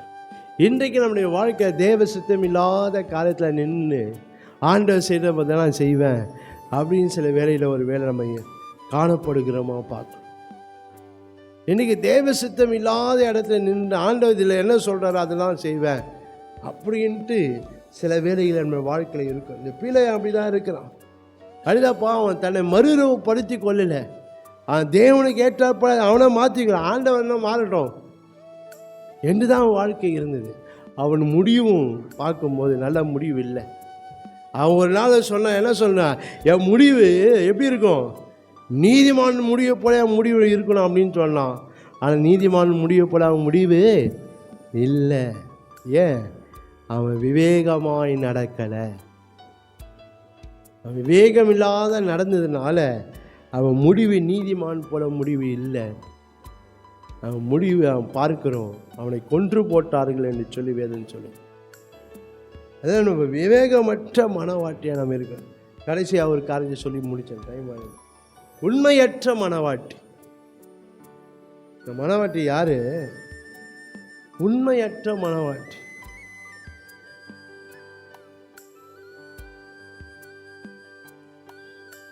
உன்னத பண்ண 5ஆம் அதிகாரம் 2ஆம் வசனம், முதலே சொன்னேன். 2ஆம் வசனம், நான் நித்திரை பண்ணினேன், என் இருதயமும் விழித்திருந்தது. 4ஆம் வசனம் பார்க்கிறோம், என் நேசத்தமுடைய கையை கதவு தூரத்தின் வழியாய் நீட்டினான், அப்போது என் உள்ளம் அவன் நிமித்தம் பொங்கினது. இதெல்லாம் பார்க்கும்போது பார்க்கறது நல்லா தான் இருக்குது. ஆனால் இதெல்லாம் என்னன்னா மேலோட்டமான காரியம். இது என்ன காரியம்? விழித்திருந்து என் இருதயம் என்ன செய்யுது? விழித்திருக்கு. அவருடைய துரோகத்தின் கைப்படைய அவன் உள்ளெல்லாம் பொங்குது அப்படின்னு மனவாடி எங்கே திறக்காமையே உள்ள உட்காந்து சொல்லின்னு இருக்குது. இதெல்லாம் இருந்தாக்கா அவன் என்ன செய்திருக்கணும்? காலம் தாமதம் இல்லாமல் கதவை தந்துருக்கணும். ஆனால் இதெல்லாம் இதெல்லாம் சொல்லி கொண்டு இருக்குதை பார்க்குறோம். இதெல்லாம் என்னென்னா மேலோட்டமான காரியம். சில வேலைகளை நம்ம வாழ்க்கை ஐயோ ஆண்டவன் எல்லாத்தையும் ஆண்டவர் தான் எனக்கு அப்படின்னு சொல்லின்னு இருப்போம். ஆனால் உள்ளான காரியங்கள் இது போல் இருக்கவே இருக்கு. உண்மையற்ற ஒரு விசுவாசி, உண்மையே இல்லை ஆண்டவருக்கு. சும்மா அதை வாய் தான், வாயின் வார்த்தை தான் தவிர செயலை இல்லை. வாயின் வார்த்தை என்ன சொல்லணுமோ சொல்லின்னு போக வேண்டியது தான். ஆனால் ஒரு செயல் கூட இருக்காது. அதே போல் தான் அந்த மனவாட்டின் வாழ்க்கை. சொல்கிறது என்னமோ பார்த்தப்பா, இது போல் மனவாட்டி யாரும் இருக்க மாட்டாங்கப்பா. ஆனால் செயலை பார்க்கும்போது சுத்தம் ஒன்றுமே இல்லை. வாழ்க்கையில் நான் எப்படியா இருக்கிறோம்? நான் உண்மையுள்ள ஒரு மனவாட்டியாக இருப்பேனால் மணவாளன் மணவாளன் வருகிறார் என்று அறிந்திருக்கிறேன்னா நான் என்ன செய்ய மாட்டேன்? கதவை பூட்ட மாட்டேன். இன்றைக்கி என் இருதயத்தின் கதவுகள் பூட்டப்பட்டிருக்கு. ஆண்டவர் தட்டி கொண்டு இருக்கிறார். ஆனால் நான் என்ன சொல்லி கொண்டு இருக்கிறேன்? எல்லாத்துலேயும் ஆண்டவர் தான் எனக்கு. ஆண்டவருக்கு அப்புறம் தான் வேறு எந்த ஆனால் இருதயத்தை தட்டி கொண்டு இருக்கிறாரு. நான் திறக்காமல் இருந்து கொண்டு இருக்கிறேன். உதடு தான், வாய் தான் பேசுது, உள்ள என்ன செய்யலை? ஒரு காரியம் நடக்கலை, ஒரு செயலும் இல்லை. இன்னைக்கு உண்மை இல்லாமல் என்னுடைய வாழ்க்கை காணப்பட்டு கொண்டு இருக்கிறது. எல்லாம் நேசம் அந்த மனவாளம் போயிட்ட பிறகு தான் வந்து கதவை திறக்கிறாங்க. என்னுடைய வாழ்க்கையில் நாம் பார்க்க வேண்டும். நான் உண்மை உள்ளவனாக இருக்கிறேனா, நான் உண்மையற்றவனாக நான் இருக்கிறேனா என்று நான் பார்க்க வேண்டும். நீதிமொழிகள் 12ஆம் அதிகாரம், நீதிமொழி 12ஆம் 22ஆம் வசனத்தில் பார்க்கும்போது, உண்மையாக நடக்கிறவர்களுக்கோ அவருக்கு பிரியம். உண்மையாக நடக்கிறவங்க தான் அவனுக்கு பிரியம். சும்மா வாயினால் நான் அப்படி பண்ணிவிடுவேன் அப்படி பண்ண எல்லாத்தையும் ஆண்டவர் தான் எனக்கு என்று வெறும் வாயினால் நாம் சொல்கிறோன்னா ஒன்று, அது இன்னொரு வார்த்தை சொல்லுவாங்க. ஏன்னா அந்த காரியம்லாம் பார்க்கும்போது மாயமானம் பண்ணி கொண்டு இருக்கிறோம். வெளியே ஒன்று பேசிக்கின்னு உள்ள ஒன்று மாயமானம் பண்ணி கொண்டு இருக்கிறேன். பேசுறது என்னமோ பெருசாக வானத்தை விழா வாழ்க்கை மதம் பேசியிருக்கேன் ஆண்டவருக்காக. ஆனால் ஒன்று கூட செய்ய மாட்டேறேன். நான் ஒரு காரியமும் இல்லை. பேசுறது என்னமோ அப்படி தான் இருக்குது. நான் ஆண்டவருக்காக ஒரு சின்ன காரியம், ஒரு துரும்பு கூட எடுத்து போட மாட்டேன்றோம். ஒரு துரும்பை கூட நம்ம என்ன செய்யல, விட முடியல பாருங்க. பேசுறது நம்ம ஆண்டவர் என்ன சொன்னால் நான் செய்வேன் அப்படின்னு பேசுறது அப்படி தான் பேசின்னு இருக்கோம். நம்முடைய வாழ்க்கையை நாம் பார்க்க. எசேக்கியேல் 18ஆம் அதிகாரம் 9ஆம் வசனம் பார்க்கிறோம். உண்மையாக நடக்கிறவன் தான் நீதிமான் என்று அந்த வேதம் சொல்லுது. நான் நீதிமானாக இருக்கணும்னா நான் உண்மையாக இருக்கணும். மத்தேயு 25ஆம் அதிகாரம் 21ஆம் வசனம் சொல்லுங்க. கொஞ்சத்தில் உண்மையாக இருந்தால் அநேகத்தின் மேல் எனக்கு ஆசீர்வாதம். வெளிப்படுத்த 2:10 சொல்கிறேன். முடிவு பரியந்தம், மரண பரியந்தம் உண்மையாய் நாம் இருக்கணும். உண்மையாக நாம் இருக்கணும். இன்றைக்கு நான் எப்படிப்பட்ட விசுவாசியாக நான் இருக்கிறேன் என்று நான் பாருங்கள். இந்த மனவாட்டி யாருன்னு வெறும் வாய்ஸ் எல்லாம் வாயில் தான் சொல்லுது, ஆனால் வாழ்க்கையில் எதையும் காட்டல. போயிட்ட பிறகு ஐயோ அம்மா நினச்சிங்கன்னா ஒன்றும் பிரயோஜனம் இல்லைப்பா. இன்றைக்கு நம்ம அப்படிப்பட்ட சூழ்நிலைக்குள்ளாக நாம் தள்ளப்படக்கூடாது. எல்லாம் முடிஞ்சிட்ட பிறகு ஆண்டவரே எனக்கு கதவை தரங்க ஆண்டவர் அப்படின்னு சொன்னாக்கா நான் உங்களை அறியேன் என்று சொல்கிறேன். நம் தேவனிடத்தில் நாம் உண்மை உள்ளவர்களாக நாம் இருக்கணும். பாரு, உண்மை உள்ளவர்களாக இருக்கணும். இந்த உண்மையற்ற மனவாட்டி என்ன? ஒன்று, மணவாளனுடைய ஆரோக்கியமான உறவில் உண்மையற்ற ஒரு மணவாளன் ஒரு ஆரோக்கியமான உறவு வேண்டும் என்று மணவாளன் எதிர்பார்க்கிறான். அதான் கதவை தர, என் உத்தமியே, என் சகோதரியை கதவை தரன்னு சொல்றாரு. என்ன? ஒரு ஆரோக்கியமான ஒரு உறவு, ஆண்டவரோடு இருக்கிற உறவில் எந்த பலவீனம் வரக்கூடாது. ஒரு ஆரோக்கியமாக இருக்கணும் அந்த உறவு. இன்றைக்கு அந்த ஆரோக்கியம், அப்படிப்பட்ட ஒரு ஆரோக்கியமான உறவு எனக்கும் தேவனுக்கும் இருக்கிறதா என்று நாம் பார்க்க வேண்டும். அப்படி இல்லை என்றால் நான் எந்த நிலையில் இருக்கலாம்? உண்மையற்ற ஒரு விசுவாசியாக இருக்கேன், உண்மையற்ற ஒரு மனவாட்டியாக இருக்கேன். ஏன்? ஒரு ஆரோக்கியமான உறவை என்னால் என்ன செய்ய முடியல? தேவனிடத்தில் வைத்துக்கொள்ள முடியல. ஏன்? சில காரியங்கள் தடை செய்யுது, அது என்னால் விட முடியல. சில காரியங்கள் என்னை தடுக்குது, அதை மீறிக்கொண்டு என்னால் போக முடியும். அதிலே நின்று இருக்கிறேன். இன்றைக்கு என் வாழ்க்கையில் நான் ஆரோக்கியமான உறவு எனக்கும் தேவனுக்கும் இருக்கணும். அதுதான் உண்மையுள்ள ஒரு விசுவாசி, உண்மையுள்ள ஒரு மனவாட்டி. ஹல்லேலூயா, ஹல்லேலூயா. இங்கே பார்க்குற அந்த மனவாட்டி ஒரு ஆரோக்கியமான உறவு இல்லை. அவர் சொல்கிறாரு, அவன் தலை நனைதுன்னு சொல்கிறாரு, என்ன சொல்கிறாரு, ஆனாலும் உள்ளதான் உட்காந்துக்குது மனவாட்டி, கதவை திறக்காம. சொல்கிறது என்னமோ அவர் என்னுடைய நேசர், நான் அவருக்குரிய, அவர் எனக்குரிய, என்னென்னவோ சொல்லுது பாருங்க. ஆனால் அவர் செயலில் ஒன்னுடையும் காணும். இன்றைக்கு நம்ம வாழ்க்கை நம்ம எந்த நிலையில் நாம் காணப்படுகிறோம்? என்னடாப்பா, எனக்கு அவருக்கும் ஒரு ஆரோக்கியமான உறவு இருக்கா என்று நான் பார்க்க வேண்டும். அது மாத்திரமில்லை, மணவாளனுடைய ஆழமான ஐக்கியத்தில் உண்மையற்ற ஒரு விஷயம், ஒரு ஆழமான ஒரு ஐக்கியம் இல்லை. மணவாள் என்ன சொன்னாலும் மணவாட்டி என்ன தான் சொல்லுது? தன்னை குறிச்சே தான் சொல்லுது. எனக்கு இது இருக்குது, எனக்கு இந்த காரணம் இருக்குது, எனக்கு இப்படி இருக்குது, அப்படிதான் சொல்லுதே தவிர மணவாளன் என்ன சொல்கிறாரு அது கேர் பண்ணுறதே இல்லை, அது எடுத்துக்கொள்கிறதே இல்லை. நான் இப்படி இருக்கேன், இப்படி செய்தா எனக்கு இப்படி ஆகிடும், எனக்கு எப்படி செய்தா அப்படி ஆகிடும் எனக்கு, அப்படிதான் என்ன செய்து மணவாட்டி சொல்லி கொண்டு இருக்கிறாள். இந்த மணவாளனுடைய ஒரு ஆழமான ஒரு ஐக்கியம் இல்லாத ஒரு மணவாட்டியை என்னுடைய வாழ்க்கை நாம் தேவனுக்கு ஒரு ஆழமான ஒரு ஐக்கியம் எனக்கு இருக்கா என்று நாம் பார்க்க வேண்டும். நம்ம வாழ்க்கை நாம் வெளிப்படையான காரியம் என்னன்னாலும் செய்திடலாம்பா, மனுஷனை பார்க்கறதுனால என்ன வேணால் செய்திடலாம். ஆனால் எனக்கும் அவருக்கு எனக்கு அந்த ஐக்கியம் எப்படி இருக்குது என்று தான் முக்கியம். எனக்கு அவருக்கு ஒரு ஆழமான ஐக்கியம் இருக்கா என்று பார்க்கணும். இன்றைக்கு தேவனுடைய ஐக்கியத்தை விட்டு விலைக்கு தான் ஓடுறோம். இன்னைக்கு உலக காரியங்கள் தான் ஐக்கியமாக இருக்குது, உலக மனுஷன் கூட ஐக்கியமாக இருக்க தான் விரும்புகிறோம் தவிர தேவனோடு, தேவ ஜனங்களோடு, தேவ சபையோடு நம்மளால் என்ன செய்ய முடியல? ஐக்கியமாக இருக்க முடியல. இன்னைக்கு தேவனுடைய ஐக்கியத்தை விட்டு எங்கே வேணா ஓடுறோம்.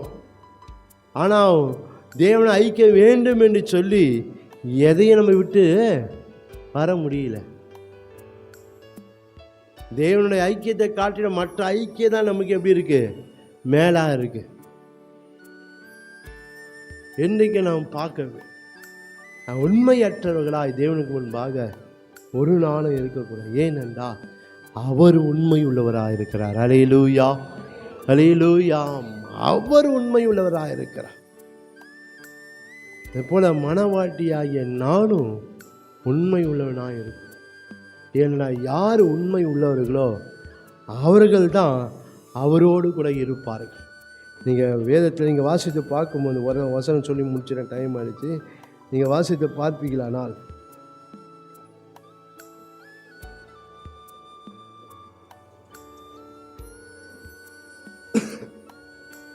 உண்மை. நீங்கள் வெளிப்படுத்த 17ஆம் அதிகாரம் 14ஆம் வசனத்தில் பார்க்குறோம்.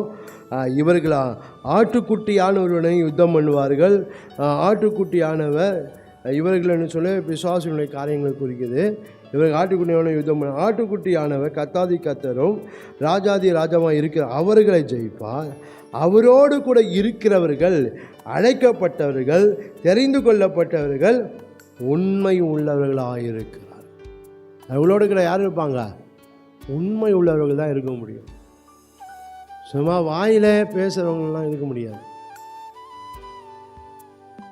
அதனால் நம்முடைய வாழ்க்கையில் இந்த மனவாட்டினுடைய மதியினம் நம்முடைய வாழ்க்கையில் இருக்கக்கூடாது.